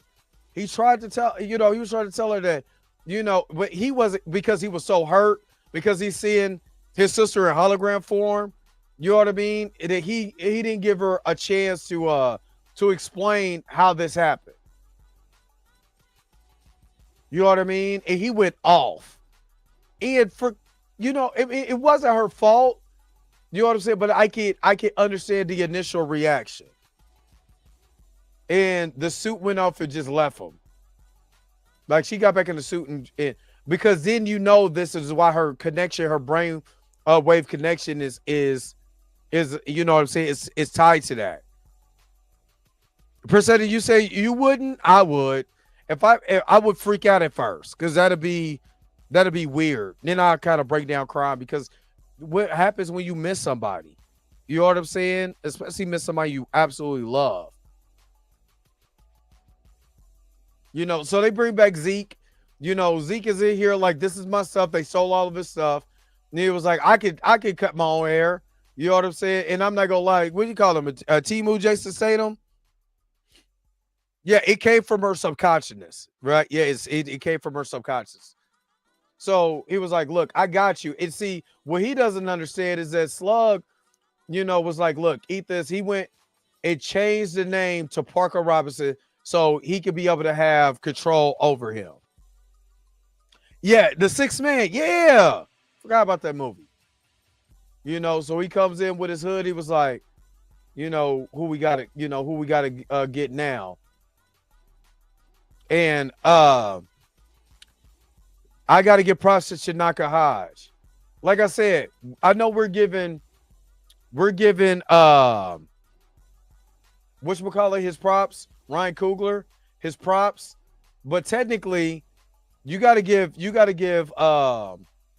this sister her props for the creation. And Brian, because the way that they edited, you know what I'm saying, Brian Winterbaum too.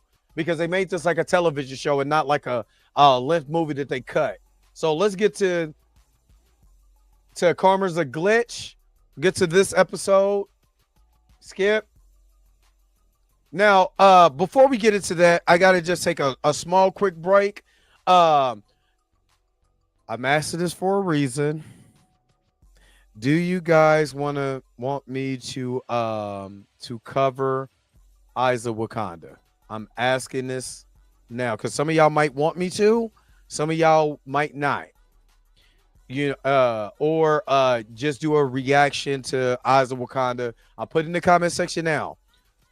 Put a 1 in the comment section if you want me to cover Eyes of Wakanda. Put a 2 in the comment section if you don't want me to cover it.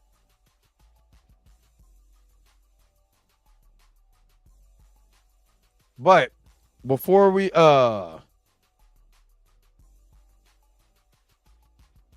a 1 in the comment section, put a 1, put a 2 in the comment section for 2. But before that, let me just take a quick break and I'll be right back.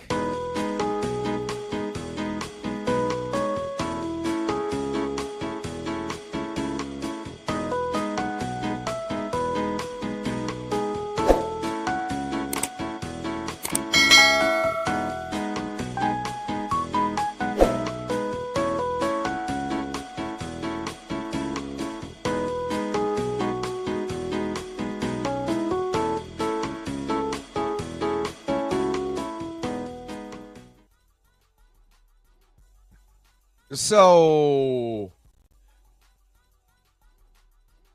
we can we'll put a 1 in there. I could cover it, episode by episode, or we could just do a whole conversation after the show drops. All right, let's get to. I'm not gonna lie. This was like I said, business picked up. Business picked up.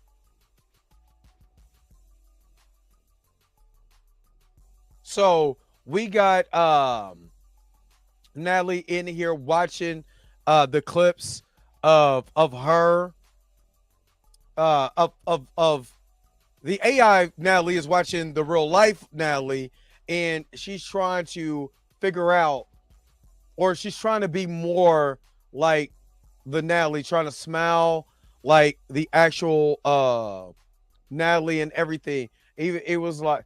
And I guess this is the part where my man Judah got mad because she fangirled out about Thor. There's people who like Chris Hemsworth. Get over it. What am I how dare you sisters hate the white man? Dog. Especially anybody whatever. But let me just say this: anybody who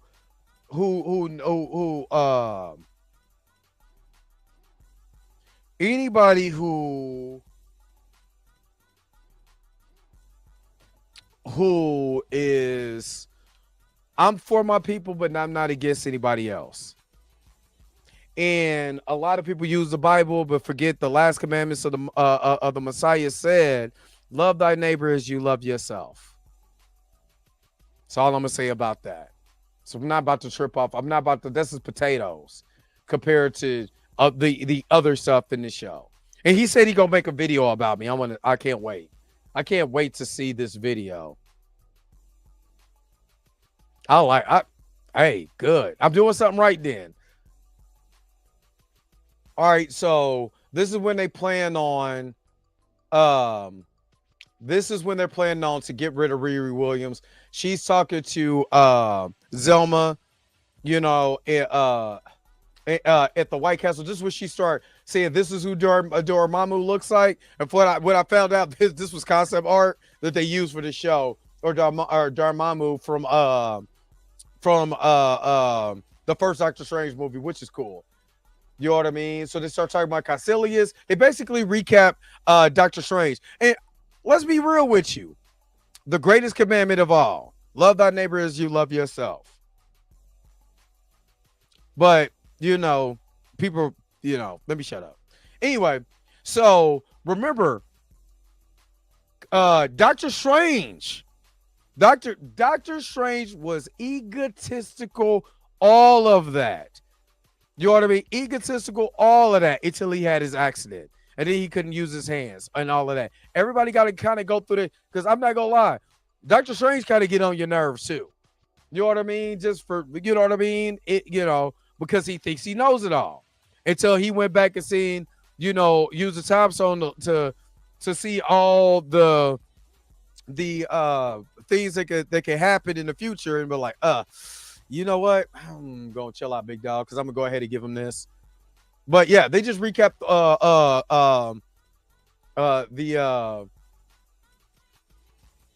what's the name of the damn show? Doctor Strange. Anyway, so they kind of get into the magic. It was like the best thing to be able to do is use magic with magic,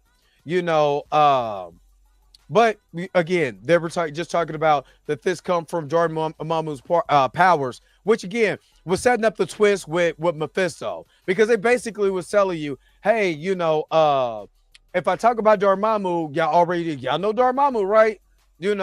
Just to set up the fact of the that we're gonna get to Mephisto in the end. So of course, I'm sorry, these two are whack.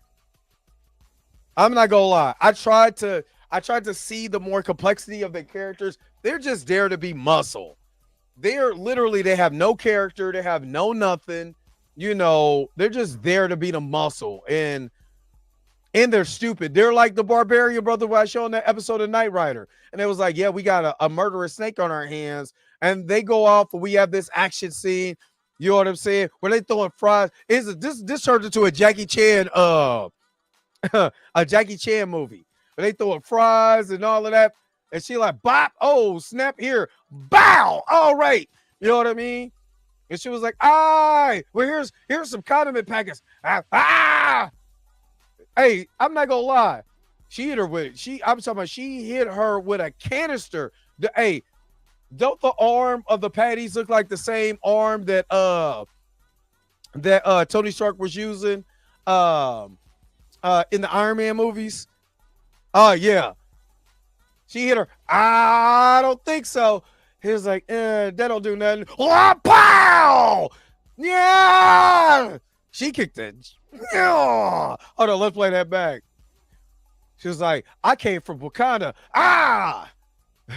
So it's like, I think I messed up. I think she a little bit, you know what I'm saying? Sparta! Yeah. It was like, what I'm gonna do? And she looked down at watch. They keyed in on that watch. You know what I'm saying? She was like, just get it over with. Just do it. If you gonna do it, you know what I'm saying? Just one clean shot, just end it. And it was like, I'm in the bubble. And then they became dumb. They became dumb in the bubble. And she pushed the bullet back. I mean, this just became just literally stupid. I'm like, all of this, and then y'all became stupid. Then my girl Clown came in. And I'm sorry.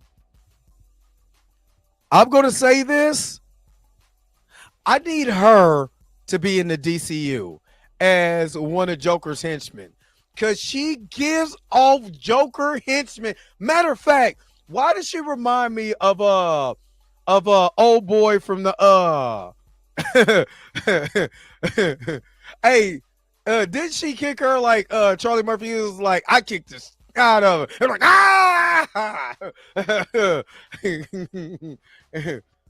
but Clown needs to be in the DCU as a Joker villain, a Joker henchman villain, because she literally gives off Joker henchman villain. Clown is my girl too, but she gives off Joker henchman villain. There we go. I got too much stuff up. Let me eliminate some of this stuff. Hold on, y'all. Cause now ain't this a glitch?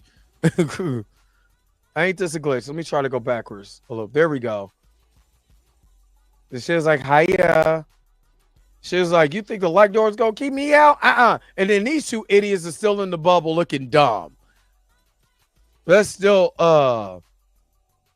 yeah, the Stark is Strange, two egos going at each other. I'm trying to tell you. Clown literally reminds me of a henchman from a you know what? If she be look, I'm gonna just tell you like this, Erica D. If a black woman ever became Harley Quinn, you think they tripping off of this now? Oh my God, the internet will melt down. I'm trying to tell you, the internet will melt down if she was Harley Quinn. Yeah, they will melt down. So remember, Slug captures the suit, and Natalie breaks herself out because she put some stuff in there to break herself out. Clown is going after Riri, throwing bombs and all the giggling and stuff she was doing. You know what I mean? Man, she was doing her thing. You know what I'm saying? She was like, I thought we were cool.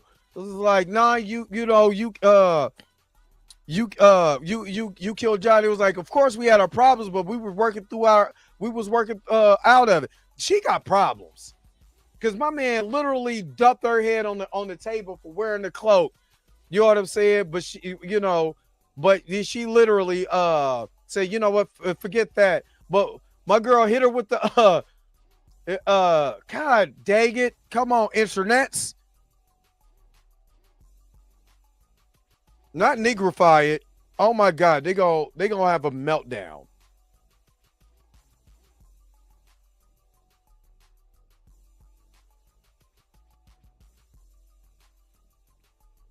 They're gonna have a hold on. God dang it. Hold on.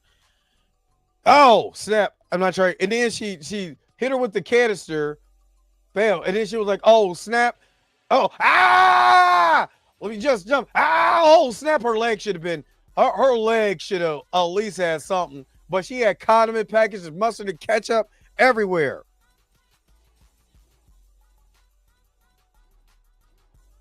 So they done jacked this White Castle up.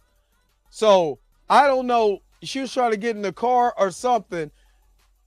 But the suit, oh, that's a GMC. Yeah, she should have been hurt.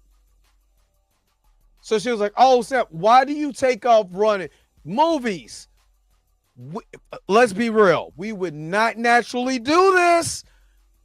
Go on the sidewalk. Make you hit cars. You ain't catching me. I'm in the street. You know what I mean? I'm not sure. Why was she running in the street is beyond me. So she was running the suit. This was the scene of the show. She got in the suit. Wow! Oh, snap. Yeah. I don't know how strong that seatbelt is, but she should have been flying through the seat. Yeah. They've been flying through the seatbelt. And did you see the suit in it? Man, the CGI was amazing. And she was like, to all my haters. I got a clip of that. I was like, that was dope. I'm not gonna lie. I was, hey, yo. She was like, business is booming. She flipped her off. Yeah. Oh my God. Oh God. Oh, that's what I was supposed to do.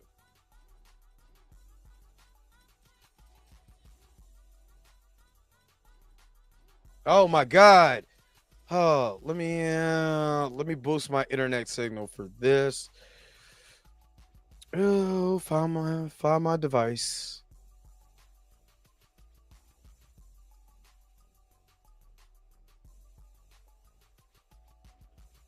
me prioritize this. Let's try to go backwards. All right. All right, we flipped him off. Slug gets out. And, gave him a little, He was like, nope, nope, nope, nope, nope, nope, nope, nope. And then she throws up. Natalie comes out.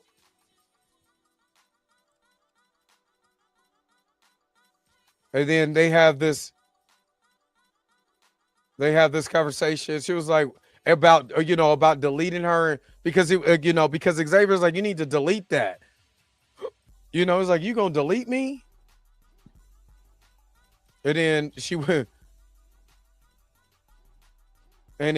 back in the suit or whatever. And then while she's leaving, I mean, how far this electric powers actually went? He shot her out the air at about 100 feet out the air, where pieces of her tech could start to come off. Now, at first I was like, man, in the first Iron Man, electricity actually powered Tony's suit. I keep forgetting she doesn't have an arc reactor. This is all basically natural energy that she's using for this. Basically, this is a Mark III suit. Let me see. No, this is her fourth suit. And then this is where you get Ezekiel. Ezekiel comes out like, hey, look, I'm sorry, yada, yada, yada. And then they get it to their little script. God, that's why I keep doing this.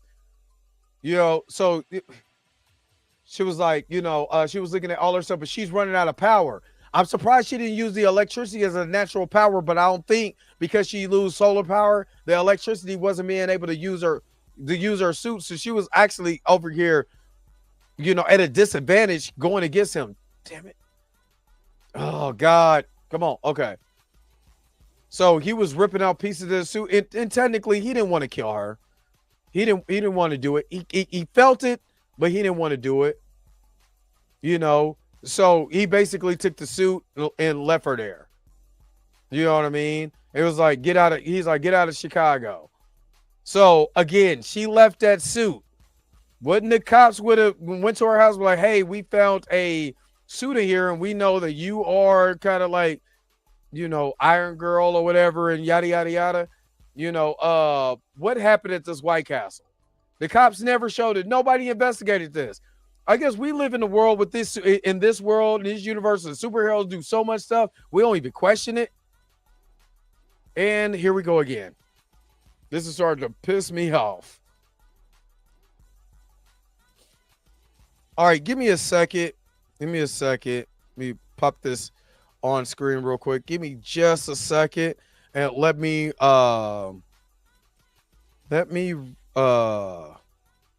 reset this real quick. Give me just a moment here real quick.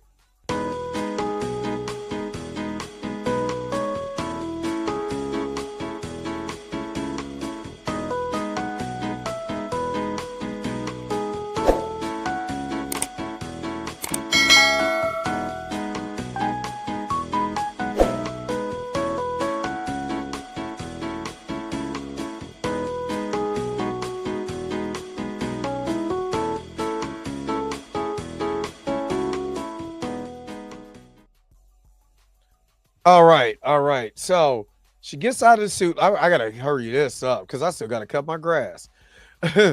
She runs away. She goes to her mom. You know what I mean?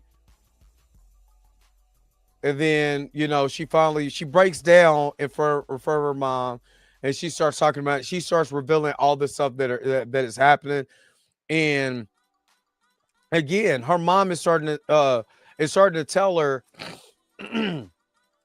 the reason why, she starts kind of basically checking her and was like, I know why you're doing this. You're being compulsive in this suit.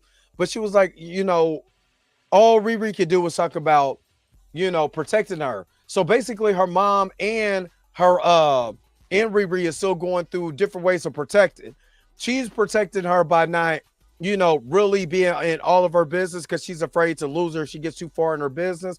Riri's afraid of losing her, anybody else in her family. You know what I mean? So obviously, she wasn't affected by the snap.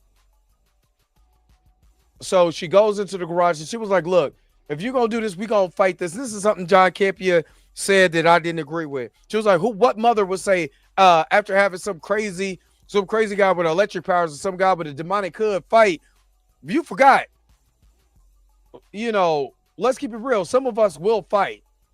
Some of us will fight because you get tired of running. That's what she was like. You get tired of running. Stop running so much and let's fight. You always run away from your problems instead of fighting your problems. You know what I'm saying? And black folks, we've been fighting forever. So what is the difference here? So Natalie comes in, and and this is also PTSD because this is where she did lose her she lost her father, but she found out, this is I'm not gonna lie. This is where I almost lost it, y'all. Oh, hold up. I just noticed I'm not on screen.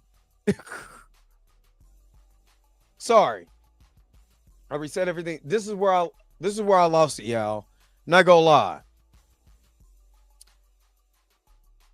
This is where I lost it. When I seen this hologram and with her father, and I remember Natalie was saying this. She was like, basically, if we always focus on the bad memories, we shy away from those, we'll also forget about the good memories that we have also. And this was, again, we always talk about the stereotypes. We never talk about the heroes that was in this show. Her father was a hero.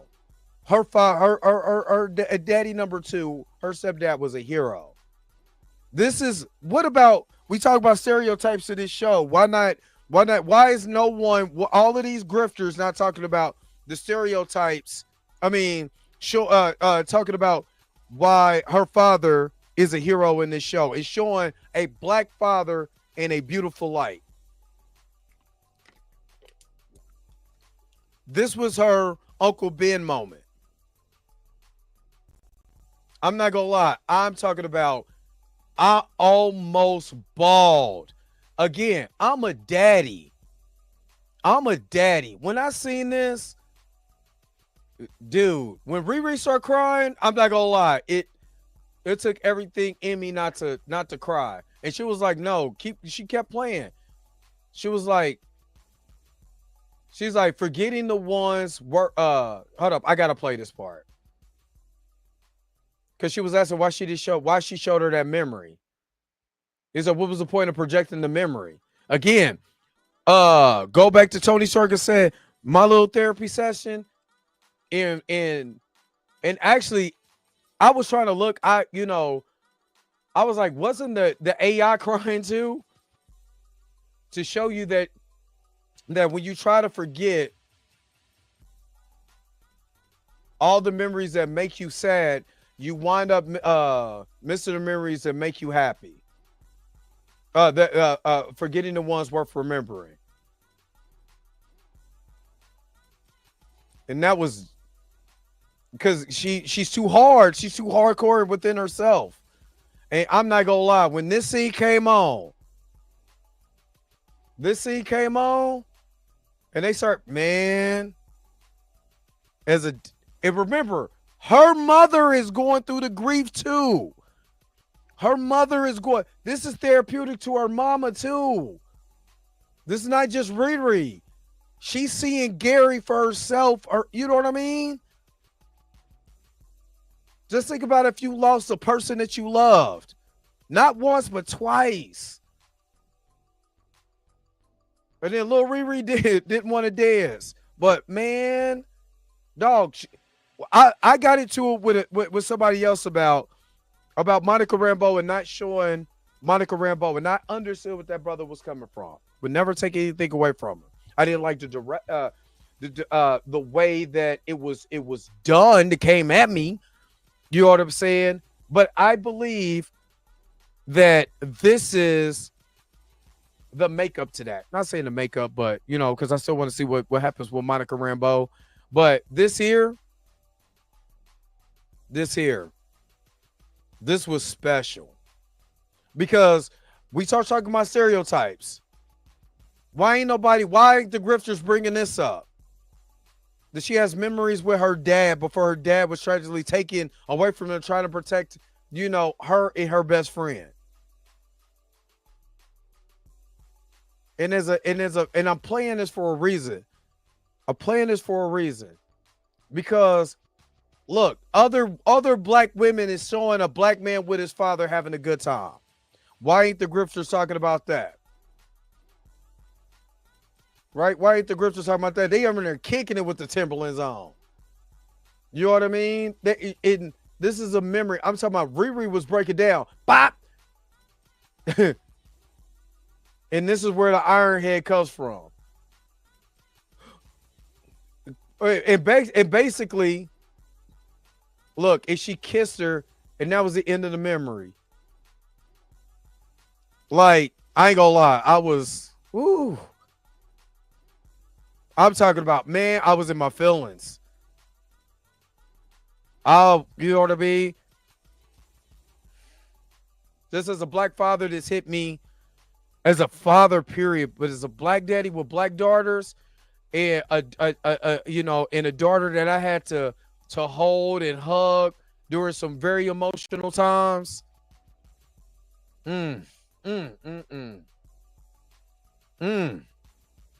Yes, Lawrence. Yes. So this was awesome. So she was like, let's fight for it. So I want a montage. So they go into montage mode. Now, mind you, she was like, we're going to use pieces of the car to build the suit. You know what I mean? So they go into montage mode. We get back with Parker Robbins is asking Zeke, did you do it? He was like, yeah. He brought in the helmet. He was like, look. He was like, you ain't making this more convincing. God, Lee, I hate when this does that. I didn't want to play it. Stop. It was like, and then Clown actually saved him. Because Clown, when she said that Parker killed Rampage and started making her think a little more. Like,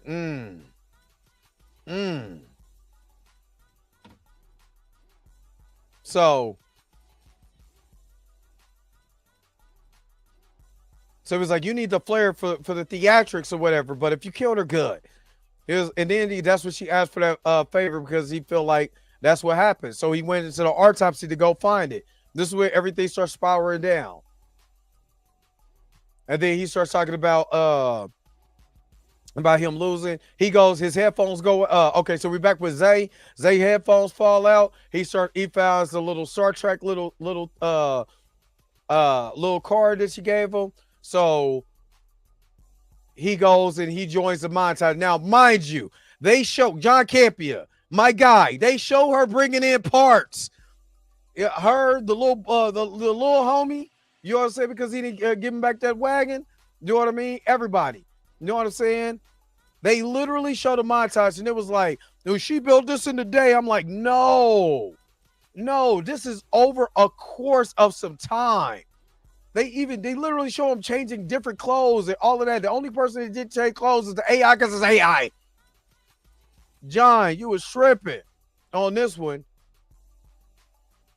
So they literally, Zay comes in, everybody comes in to help. Yeah, he was bugging on this. Like, dog, you tripping. They literally show it. Then Parker goes back. Now, mind you, he goes off and starts wigging out. Everybody looking at him crazy.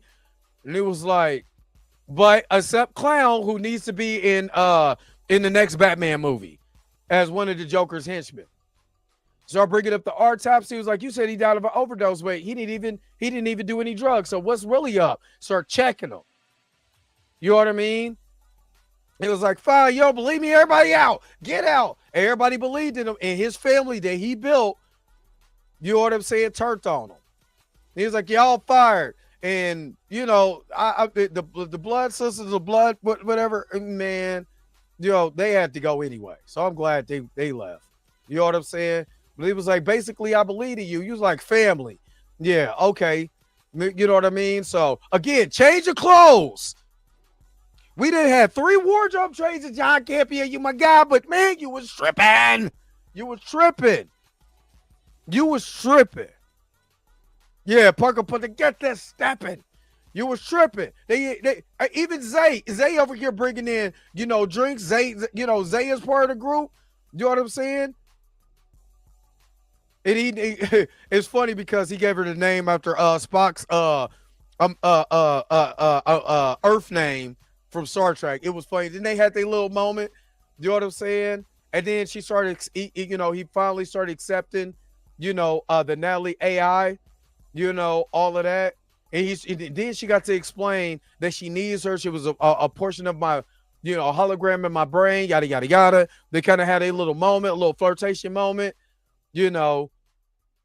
and then they start going into another mindset. Another wardrobe change, John. Another wardrobe change. This is like 5 or 6 days. Now, there's got to be, because this is a different wardrobe change. After wardrobe change, after wardrobe change, they started to build the car, the tech. Zelma comes in. They start breaking stuff down. You know what I'm saying? That was dope. She started bringing up the ruins, kind of like what Wanda was doing. Another wardrobe change. She started doing the repulsor blaster. I did like the fact, if you didn't catch it, you know what I'm saying, how Zay was looking at her. Natalie is back inside of the computer to be able to build different stuff. Another, you know what I'm saying? This is going over a course period of time. They're doing the ruins and everything. Then we get back to Zeke. Zeke goes back home. You know what I'm saying? He was like, "What did your poor mother would think?" And I thought my man was getting ready to, he was getting ready to zap those flowers, but found out that, his powers don't work because Parker is controlling him. So Parker pull up like Count Dracula with his cape on. You know what I'm saying? Like, take a ride with me. And that stuff start growing, more in his neck. So this is where we get the tragic story of Parker Robbins. He goes into, breaks into the house, takes out the guards, start taking. We get another one. I'm sorry. Pow! Snap. My bad, dog. While Parker going there, you know what I'm saying, looking like Count Dracula. You know what I'm saying, with this cake, man. But I mean, I ain't gonna lie, that's comic accurate. Got the 2 pistols. You know what I mean? Got yeah. No, but that car wasn't made out of vibranium. No, it wasn't made out of vibranium. They just fixed the car. But he goes into the house. This is where we meet the father. Remember, the father was the one in episode 2, I believe, that was on television. Episode 1 or episode 2 that was on television. You know what I'm saying? Talking about these guys were, this is just a common thief. He'll be brought to justice. So they have this interaction with each other. He was like, "No, don't worry about it." The guards, they ain't got nothing to do with it. And now I kind of understand why he was given contracts, because Mephisto gives out contracts of blood. So he was literally following suit of the person that's controlling him, which was Mephisto. So he was like, you go sign over everything in your company, and he was like, you just basically some low-level thief. You're my son, but I don't even want you. And this is where we get, like, after mom died, all of this stuff. He was like, look, I just felt like, if I just got rid of you, we could go our separate ways and be fine. There's a lot of bad daddies in here. So is this a stereotype? This man is a rich black man. You know what I mean? His dad is a rich black man that don't want his kid. Right? Is this a stereotype? Because this was literally the character. This is the character motivation of Parker Robbins. Right? So put it in the chat. Lawrence, I've always said this to Puerto Rican people because I've been, let me just say it like this. Only thing that's different between people that's my complexion from Puerto Rico, Cuba, the DR, Haiti, a boat stop. That's the only difference. If you my complexion, but you speak Spanish, a boat stop first. That's it. So he told him, he was like, you gonna sign over your company, you better not. Oh my God, stop. He said, but he was just letting them know, you know what I'm saying? Everything that you're doing is never gonna be enough. He was like, you sign over everything to me. That's what it is. They keep trying to play. He's like, you sign everything to me, you better not go to the cops, you better not nothing. Or I'm gonna get you. I'm gonna get you. I'm gonna put this in. But again, is he a stereotype? Is he a stereotype? But Anthony Ramos is actually black. I think he's black and Puerto Rican. Right. If you just got dropped off first, remember a million of our people went to the islands and South America first. And only a little over 367,000 of us came to North America. The other people went to South America and the islands first, if you know your history. So after all of this mindset, now even the AI changed their clothes. My man, John, what you doing, baby? You clearly show that everybody changed their clothes. Somebody he did it today. Stop it. And they used the pieces. All of it came together, right?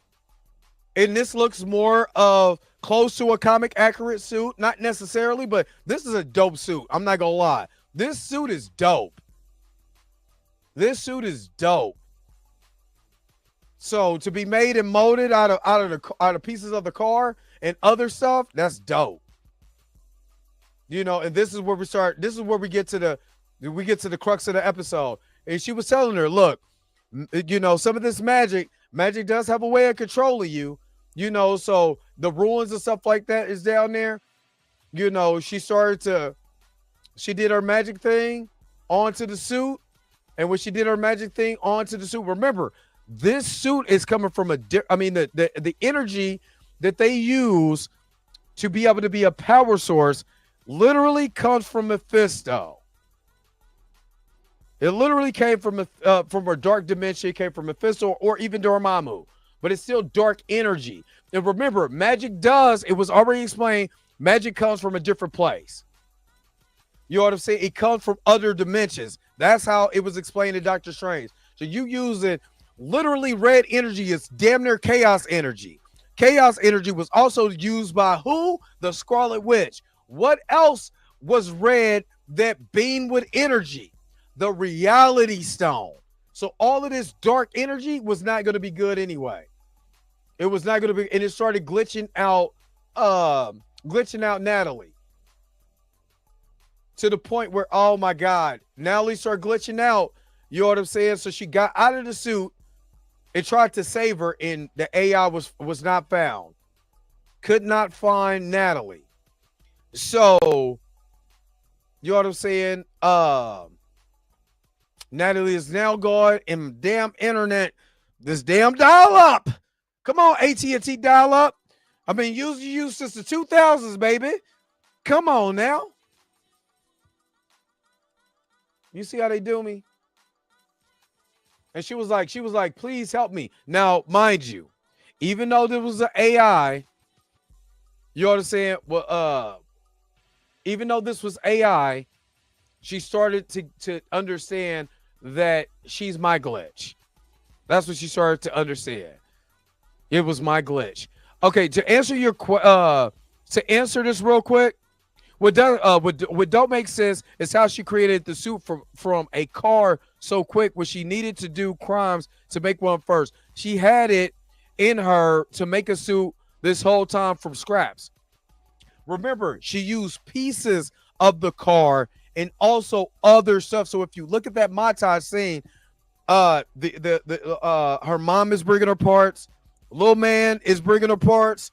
Xavier is helping her. There's all kind of different type of parts that are being used to create this suit, right?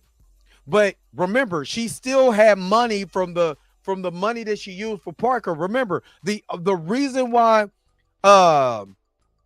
she had a hard time in episode number 1 is because she did not have the money. It was trying to use the guy to give her some scraps, on consignment, like, I'll pay you back. And that's when John came in there and dropped the money, you know what I'm saying, to be able to get the parts that she needed to bring her a part of bring her in to be a part of the crew. You know what I mean? So it was already explained, but I think some people really kind of missed that part. But she started freaking out because she couldn't save her. Remember, this is another time that she couldn't save her friend. PTSD number 2. Like, she tried to download her and she was gone. The magic that was used eliminated her friend again. And her AI was never to be found again. And she tried to upload her and she couldn't save her on the backup drive, no nothing. Now, look at her eyes. This is the compulsiveness. What happened? Like, Natalie's gone. And that was the end of that episode. All right, let's get to the last episode. From executive producer Ryan Coogler. But does that make sense? Does that make sense now, Lawrence? I know they sped up the day. No, it wasn't the day. It was over days, not the day. It's over days. It's. I know why they did it. Let me explain from my point of view why. Because they made her do criminal stuff. She's not a criminal. Parker's a goddamn criminal. Parker's a criminal. She's not a criminal. She was doing dumbass crap, but a criminal goes on crime sprees and thinks that she used her compulsiveness to thinking, well, if I'm just doing the tech guy, I can make a little money. And because remember, she thinks she don't know Tony. All she know is of Tony. She don't know Tony was in the cave with a box of scraps. She didn't know, all the things that Tony Stark went through. Tony Stark didn't get, they had a little movie about him, but she doesn't know him. All she knew was the image of these people. So when you have the image of these people, you think, if I could do that, if I could get money, I could do that. Just like, the commercial, I want to be like Mike. If I got on some Jordans, maybe I could dunk and all of that. And everyone who got a pair of Jordans back in the day when Michael Jordan, you know what I'm saying, was at the height of his powers, really thought that they were Michael Jordan just because they had on some Jordans and they did some spin around moves at the playground. You see what I'm saying? Or LeBron or whatever. If I wear this, if I do this, there's so many people in our neighborhood right now. There's so many people in the black community that think if I get money, I can be the man. That's why they be rappers. That's why they be reality stars. You got these streamers that would do any and everything just to be famous. You see what I mean? So with her getting into this, I understood because I understand the character. I took the time out to actually look at the nuance of this character. This character is no bigger no better than Tony Stark. Tony Stark was literally selling weapons to eliminate other people around the world. You know what I mean? And then once he realized the error of his ways, he went back to those people and started, knocking them on off. Right? So with the nuance of this character being so compulsive and being so driven by pain and anguish and misunderstanding of herself, PTSD and anxiety, you just do dumb stuff. This is no different than an episode of A Different World when a character is doing something they ain't supposed to be doing. They didn't have to have Will get shot and Carlton have a gun in an episode of Fresh Prince. They could have. We have to get out of this bubble of just fantasy. Doesn't have to be based on reality. Reality is the best key to understanding purpose and what you need to do with prosperity of your life. If we don't see it in reality, we're bound to fall for just anything, because everything, as much as I love the Cosby Show, everything is not like the Cosbys. Family Matters had their episodes. Rock had their episodes. You know what I'm saying? Fresh Prince and all. Everybody had those episodes. This is just this generation's episode, right? This generation's episode of the Cosby Show. I mean, or Family Matters. This is just their episode. Allow these young people who are watching this show to learn the error of their ways, besides all of the mess they push on TikTok. Most of these kids, most of these young people who are growing up with the MCU, you know what they're watching every day? YouTubers, TikTok. They're not watching TV now. So if they're watching the show, they're seeing this go on, but they're seeing the error of the ways. Allow them to learn. That's all I'm saying. It's not a stereotype. It's allowing you to learn from doing stuff that's just stupid. Because you think, if I do this, I can get A. There's so many rappers out here that rap about crimes they ain't never done before. And then what happened? What happens when they get into said crime? Because they want it now, because they created this persona about themselves. Now you got to walk it like you talk it. And some of them end up eliminating their lives because they're trying to be something that they're not. And all Riri did was go right into the same thing that happens right now. There's a SoundCloud rapper trying to be something that he's not right now. Can we not show that? Why can't we show that? Why do we think of us as just criminal? Anytime that we're on television, if we can do something, why do we always look at ourselves in a negative light? This is why I have a problem with that. They didn't have to make her a criminal. They didn't. It could have been hunky-dory and all of that. It could have been. But where's the lessons into that? What could we learn from that? If there's never any lessons, if there's never any fall, how can we ever get up? But then, Lawrence, I will also say, if these tropes are overused, what shows are you watching for these tropes? I could literally point out show after black show after black show after black show that is positive in a creative way and actually shows certain things in a way where it makes sense. Tombstone in the Friendly Neighborhood Spider-Man. He didn't have to do criminal stuff. But because he got into criminal activity trying to save his brother, he went down a dark path. Doesn't that happen with our people every day? We got to live in reality. We can't live in that bubble. We have to tell the truth. We have to tell the truth. Just Riri didn't get consumed in the criminality, because after what she starts seeing, she was like, oh, hell no. Now, because you're in the trap, it's hard to get yourself out of the trap. That's all I'm saying. We got to stop walking. We got to stop living in our bubbles.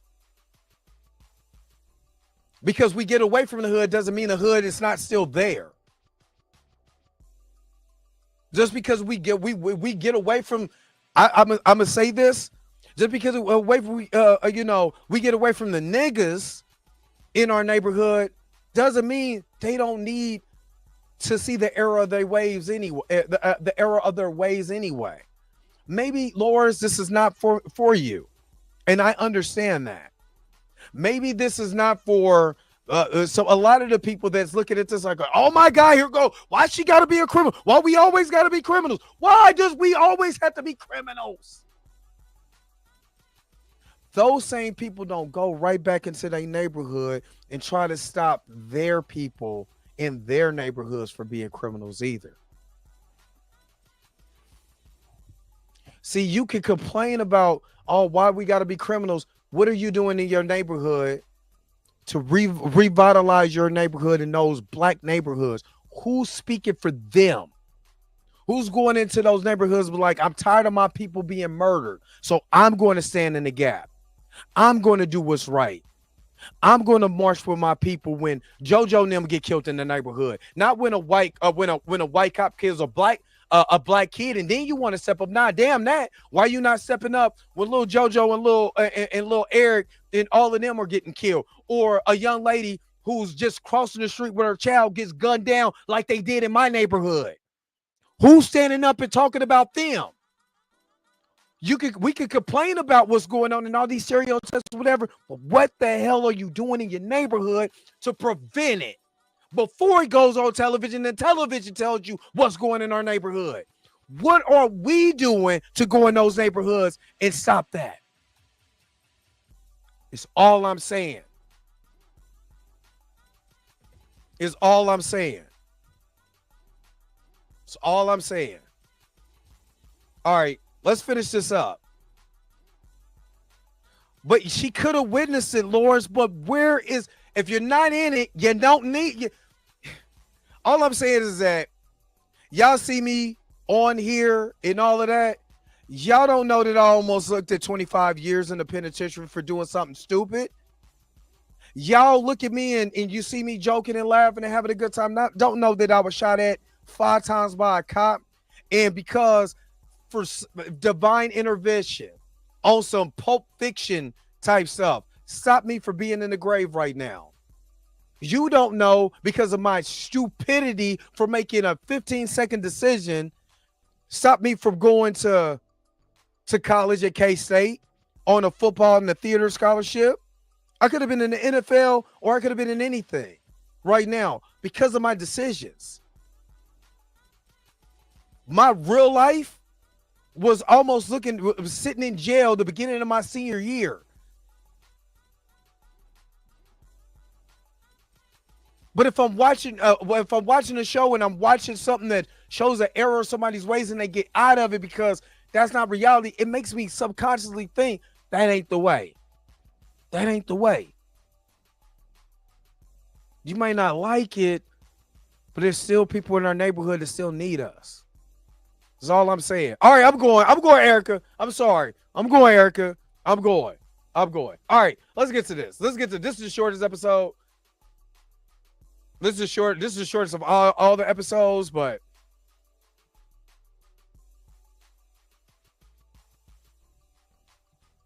all right, let's keep going. Okay, let's skip this. All right, the past is the past. This episode, this is where we start getting more of the backstory. Lawrence, that's fine. That's fine. If that's that's what you give it. I can't change your opinion. It's your opinion. All right. Anyway, we get back, and this is where we see the actual start of how Parker actually got the hood. He went. This is, he was like, I'm not that far away if you need me. John goes his separate direction. He's enclosed by the guards. Some mysterious figure comes up in the hood. You know what I'm saying? Was like, I can get you up out of here. Mephisto opens up the Desperado door. Goes in, opens the door. He ends up in Desperados. This is when I knew it wasn't Dormammu, because Dormammu don't do this, because if that's the case, Dormammu would have been already. He wouldn't need Caecilius to get into the dark dimension. I mean, to get into Earth, he would have just came here. But I already knew who this was when he was talking because of the deal that he made. If you go back and watch Ghost Rider, this is exactly how the way that Mephisto was talking to Ghost Rider. That this version of Mephisto in the MCU was talking to Parker Robinson. And he was like, look, what do you desire? Because I know he was telling him, you're great. You're one of the greatest humans I can ever have. You know what I mean? What do you really desire?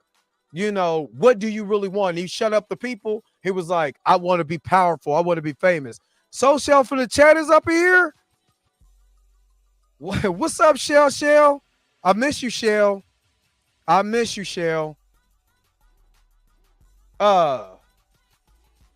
So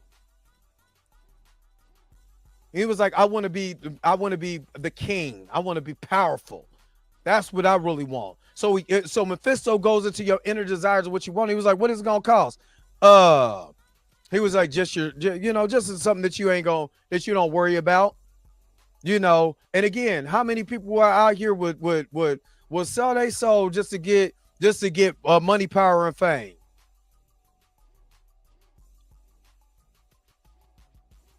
So he made a deal, and he was like, what's up with the cloak? So he gave him the cloak. I'm going to speed through this because Erica D, like, we've been in here for a long time. Wrap it up. He's like, you look good in the cloak. He didn't tell me you look like, well, you look kind of ridiculous. I ain't gonna lie. You could look kind of ridiculous with that damn hood on. You know what I mean? But so now he over here eating the feast, got the Ironheart in the spread. I ain't gonna lie, that fish look good.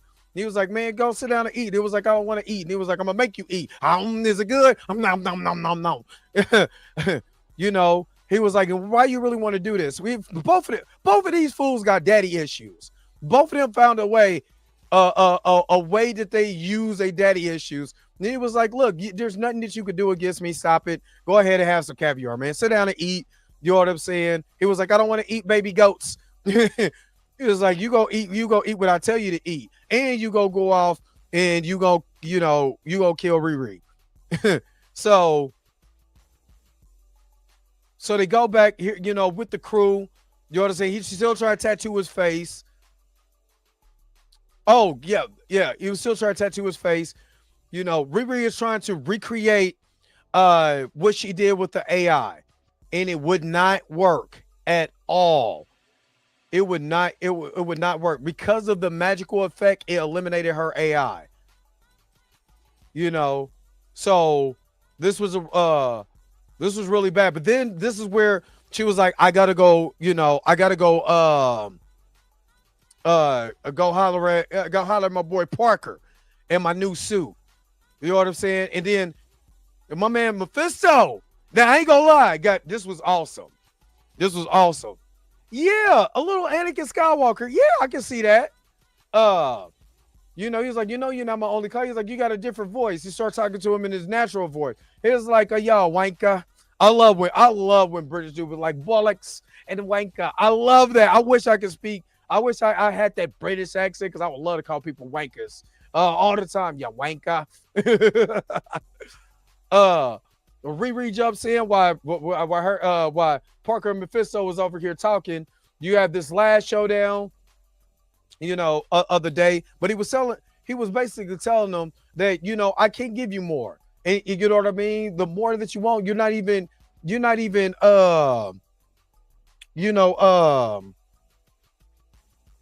happy about what I gave you. Now you want more? No.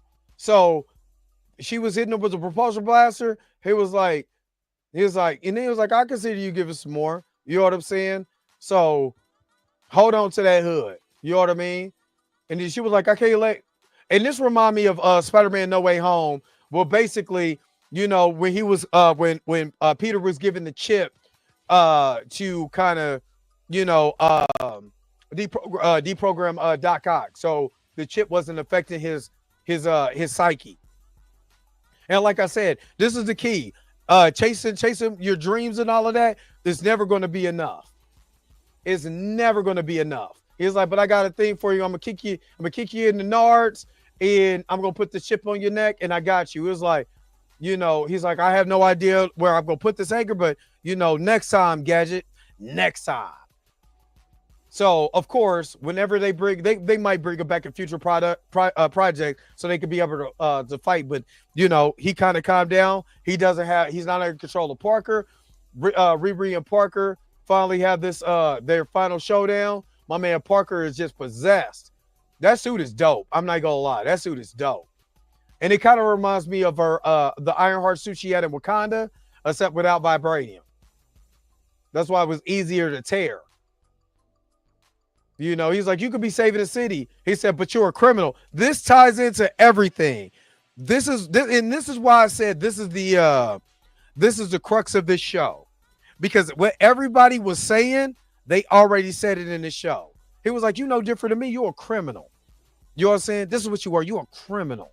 And that's how people, when you get into these situations, you try to change. This is how they make you feel. They make you feel like you're no better than me. You know, you was in the hood like me. So what are you talking about? You know, oh, you could be able, you getting out of the hood, quote unquote. You know what I'm saying? And you think you better than me. You know what I'm saying? You just like me. So she busts down this the rules of cuff call. Nah, that ain't the rules of cuff call. But those are the rules she put so she could be able to see Parker. So he went to her visible on him. He was like, let's go. And he was like, so the fight, it was like, get out my suit. And then he started turning into a demon. I'm like, I was like, you know what I'm saying? I start tearing away his suit, scratching at it. You know what I'm saying? So he was like, tell me he don't look like Count Dracula now. So he was up there giving her the business. Give me your face. Boom. So she blows up the suit. So this was dope. I'm not gonna lie. This was dope.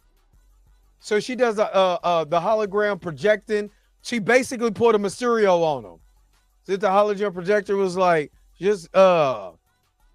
would make a really good vampire. He would make a really good vampire. It was like, just make it make it slow, and not slow and easy. Just get it. He was like, gotcha. Boom. He said, give me the cloak. And she took the cloak away from him. And he started wigging out. Did you see hold on, wait a minute. I got to go back. You will see the demons coming out of him. You took the cloak. You see the demons coming out of him? Yeah, all the demons came out of him. Oh, I got time today, Rashad. Yeah. That was a perfect fake out. They remind me of Mysterio from Spider-Man Far From Home.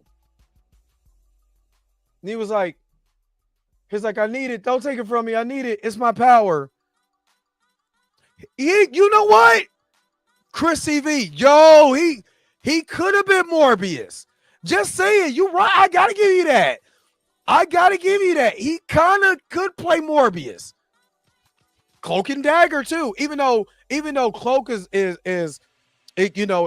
dark skin. Even though Anthony Ramos is black and I think he's black and Puerto Rican. Yeah.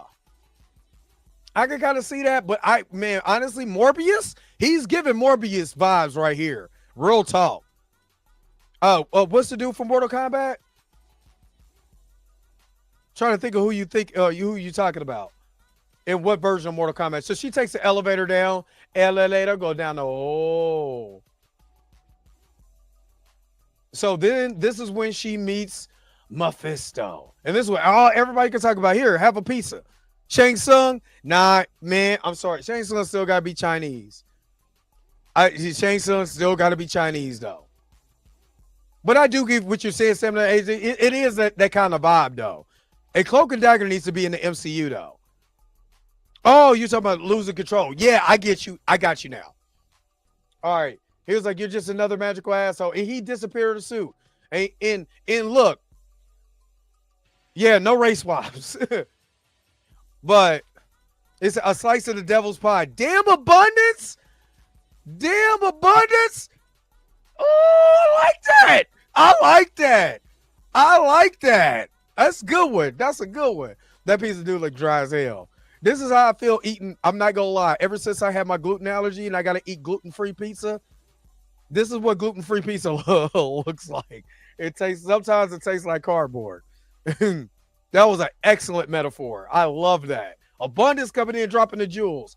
But he was like, you're the kind of person that I need. And what happens is that, sometimes people, especially some people, they play into your emotions. So they play into your deepest, darkest fears, what I could give you, all of that. And he started, I believe when you start seeing these flash forwards, I think those were actually subconsciously in her mind.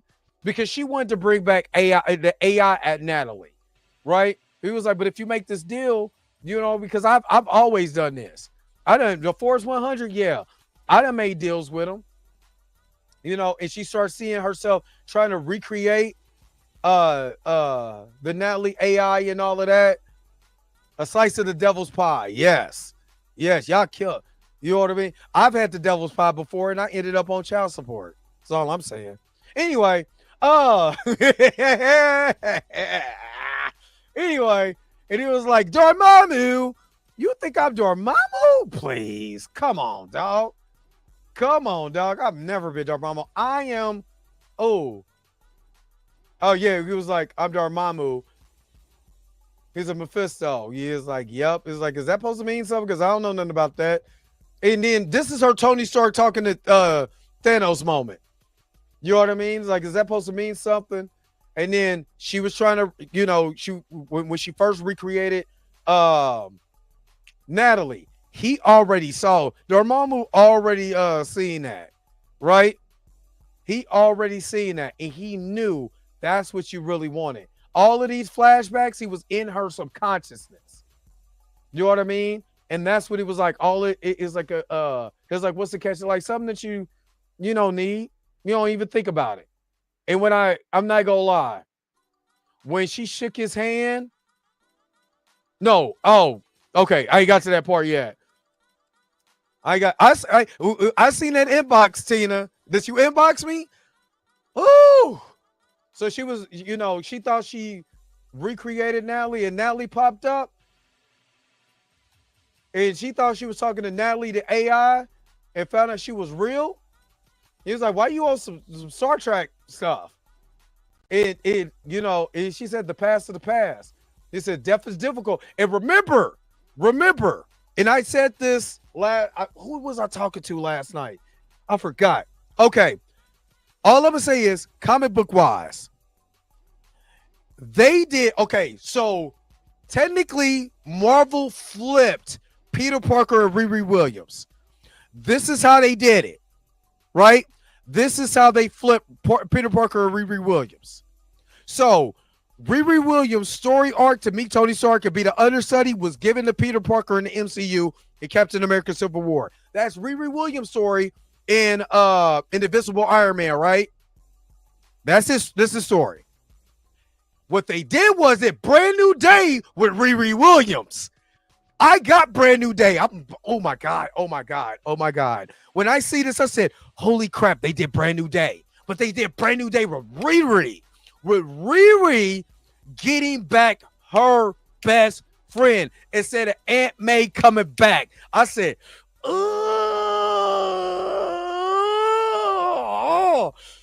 they did brand new day with her. I'm not mad at it, though. I'm not mad at it. At first, I was kind of like, why did they flip them? But I'm kind of not mad because this gives her something to do. This is brand new day. This is brand new day because remember, she made the deal. Remember, Peter made the deal to sacrifice a brand new day to sacrifice himself or sacrifice his marriage between him and Mary J to bring Aunt May back, right? So really, she sacrificed her soul. It's the only difference. They did a version of Brand New Day.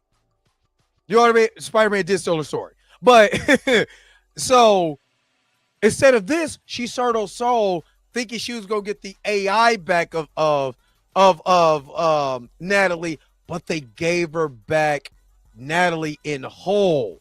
Just like Mephisto did with Peter Parker with Aunt May. Bollocks. So yeah. So when she seen it, she was like, she seen it was a flash. She was like, wait a minute, this is real? And she thought she had the AI. She didn't realize what she did. She didn't even realize it. He said, and he was like, would you sign with me? When he was like, just, nobody else gets hurt, nothing. And he was like, sign the contract with a handshake. Shake your hand. I was like, I'm sitting there screaming at my television, don't you do it. Don't you do it. You bet not do it. You bet not do it.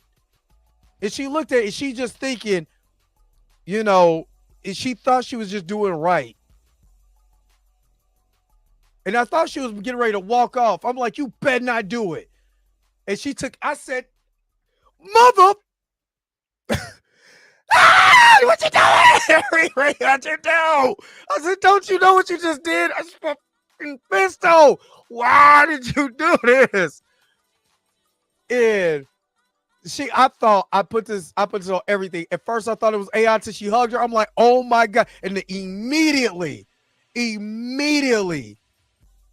I was like, she did brand new day. She did brand new. No, she did one more. Was it one more day? Or was it brand new day? Yeah. And that scar came out. You know what? He gave her the 360 deal. Yeah. And when she did this, you know what it reminded me of? Okay, I'm not going to play too much of it, but the scars start coming up and she didn't feel that. You know who else did this? Wanda for her kids. Remember? Wanda did put a whole town in a hex. She did. Now everybody calls Wanda a hero. She put a whole town in a hex, and played put them in a TV show in their mind. It controlled them. Afterwards, you know what I mean? She got rid of the kids or whatever, but they did kind of mess up her character arc in Multiverse of Madness because they made her a psychopath after that. But she did. She really thinks she's going to outsmart. Exactly. I was like, Lord have mercy. Yeah, and Wanda's kids is technically made out of pieces of Mephisto too. In the comics, they are. So Parker goes, now he's walking around with a different type of hoodie. He goes and sees, which I didn't know how he knew about her. So that was kind of weird. I was like, but again, what I understood, she signed a death row. For what I understood was, they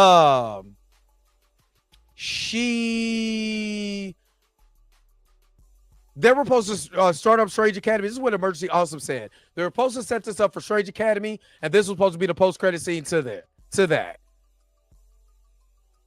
So Parker goes and hollers at Zelma with her cute. I love her glasses. Her glasses are so cute. And he was like, I'm talking about some heavy duty magic. I'm trying to, work some stuff, something that's off dimension. And I wondered if Mephisto tell him all about this before, this was over. So he was like, we could be out, we could be a team. You know what I'm saying? And that was the end of that. That was the end of the episode. Okay. All right. I'm done now. Golly, 3 hours. 3 hours. And a lot of that was me preaching, me giving a perspective, me seeing the other side. It was awesome. Like I said, I'll give this show an 8.5. 8.5 out of 10.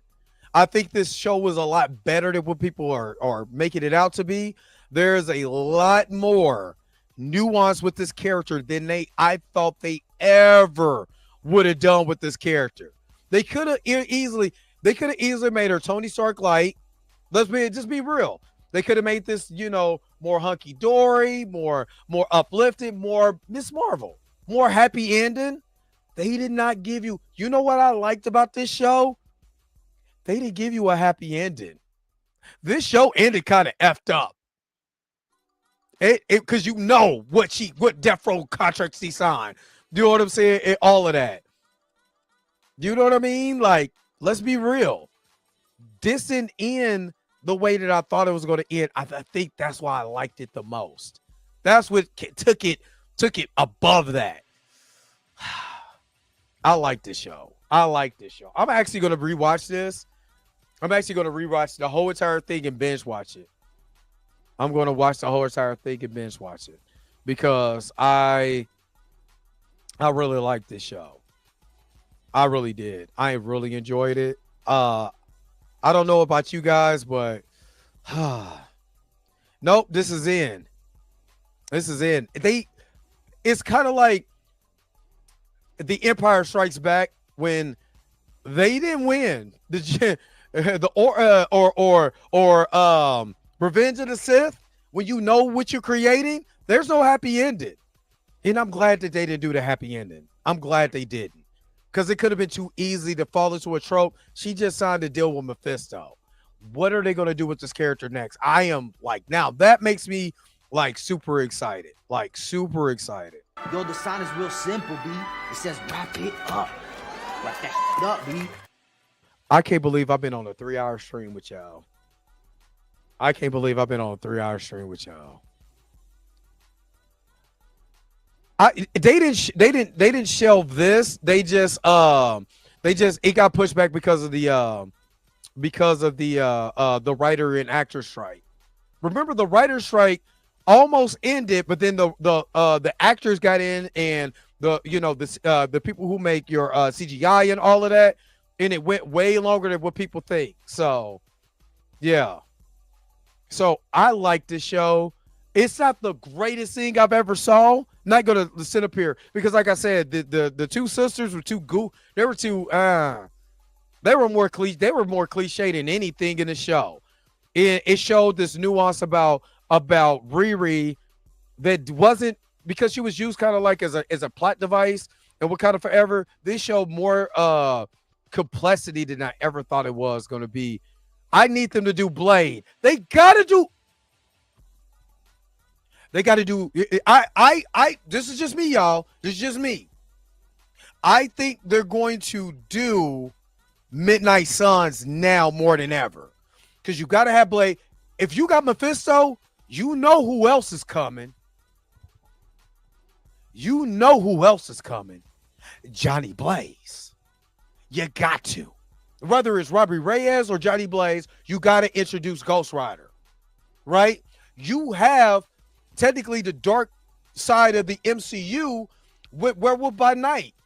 You already introduced Kit Harington and Blade. You gotta start. We got to. I think now, would y'all rather have this after Secret Wars? Because I would rather they do it after Secret Wars.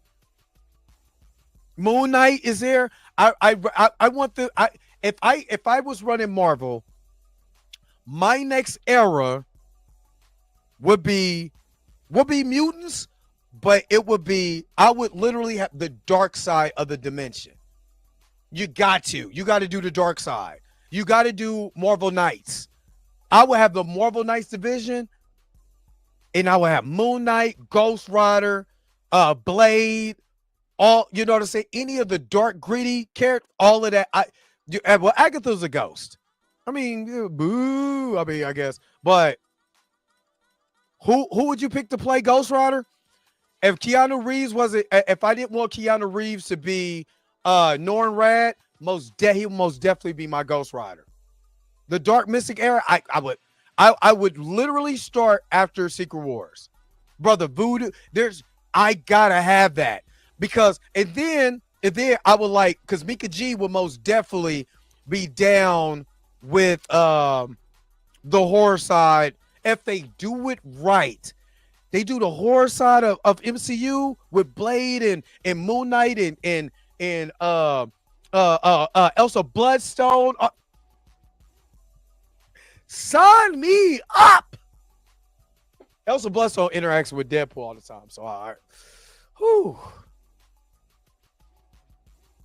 That was a rumor, Derek Dynasty? It's wild. That is wild. But Wiccan and Speed is gonna go. They're gonna, so this is what I think. Champions is gonna be one thing. So I don't think Riri is gonna go to Champions. But I do see Riri at Champions. But I also see they got to get that, whatever they did with Mephisto right there, you got to get rid of that. You got to get rid of that first. So introducing Wiccan to Riri, I could write some stories right now. Oh my God. It technically, Mephisto can pop up in Daredevil too. Could pop up in Daredevil. So, God. Oh my God. All right. I mean, he could, but you know they're going to keep that street level. I see what you're saying, Stamina MC. They're going to keep that street level. All right. I got to get up out of here. I'm supposed to cut my grass. I might do it in the evening. Now I might do it in the evening. But man, you guys have been awesome, man. You guys have been completely awesome. Yeah. You guys have been. I think she does show up at Doom. You know that I don't think Doomsday she gonna. I think she'll show up in Secret Wars. I think she'll show up in Secret Wars. So yeah. He said, American Ninja Girl, you still mad about that? All right, let me get up out of here, man. You guys have been awesome. I've been on this thing for well over 3 hours. My man, my St. Louis crew is coming up here. My man Josh, aka Carol Black, my man Brian Mad Hatter, my Soul Shellers, my St. Louis crew. Don't let me, boy. And my plant about to be off. Don't let me head to St. Louis. Don't let me. If they tell me I ain't gotta work, don't let me head to St. Louis. You know what I'm saying? Get the crew back. Get the legend of get the Legion of Geek, aka the legend of the petty nerds together. I'm just happy to see my people. I'm happy that's my people. And Brian to tell you, Brian Carol Black, we've been on this. We've been on this nerd stuff. We've been on this. This ain't new to us. It's true to us. Y'all want to hear a little taste of biscuit before I leave? All right. I got one more taste of biscuits for y'all. Matter of fact, hold up. Let me pop this up here real quick. No, did he? Because I gotta edit this, but this is hold up. Because I gotta add it real quick. And I'm gonna let y'all go after this because shout out to this is for Roberta. This is for Roberta and my man D Stizzle hooked this up. But I gotta edit it. I gotta edit it in the way, but I'm showing you the raw version first. Show you the raw version first. And then it's going to be part of the edits. All right, hold up.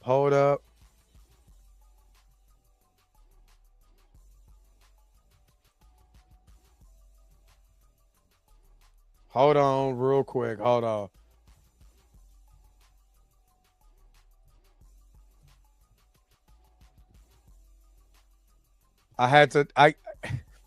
This is petty as hell, but Miss Roberta hit me. Something about this biscuit. Something about this biscuit. Something about this biscuit. It is the best biscuit. I know. It's the truth about it. I love. Oh, how I love this biscuit. Oh, how I love this biscuit. It is the best biscuit. I know.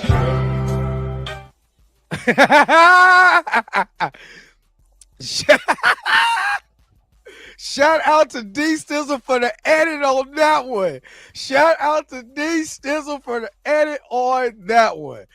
Oh my God. All right, I gotta get up out of here. Thank you so very much for tuning in to another episode of the Dre Max Show. Don't forget to like, share, and subscribe. Don't forget to hit that bell notification. So you never ever miss one of my videos again. Until next time. Bye-bye. I'll let you guys later.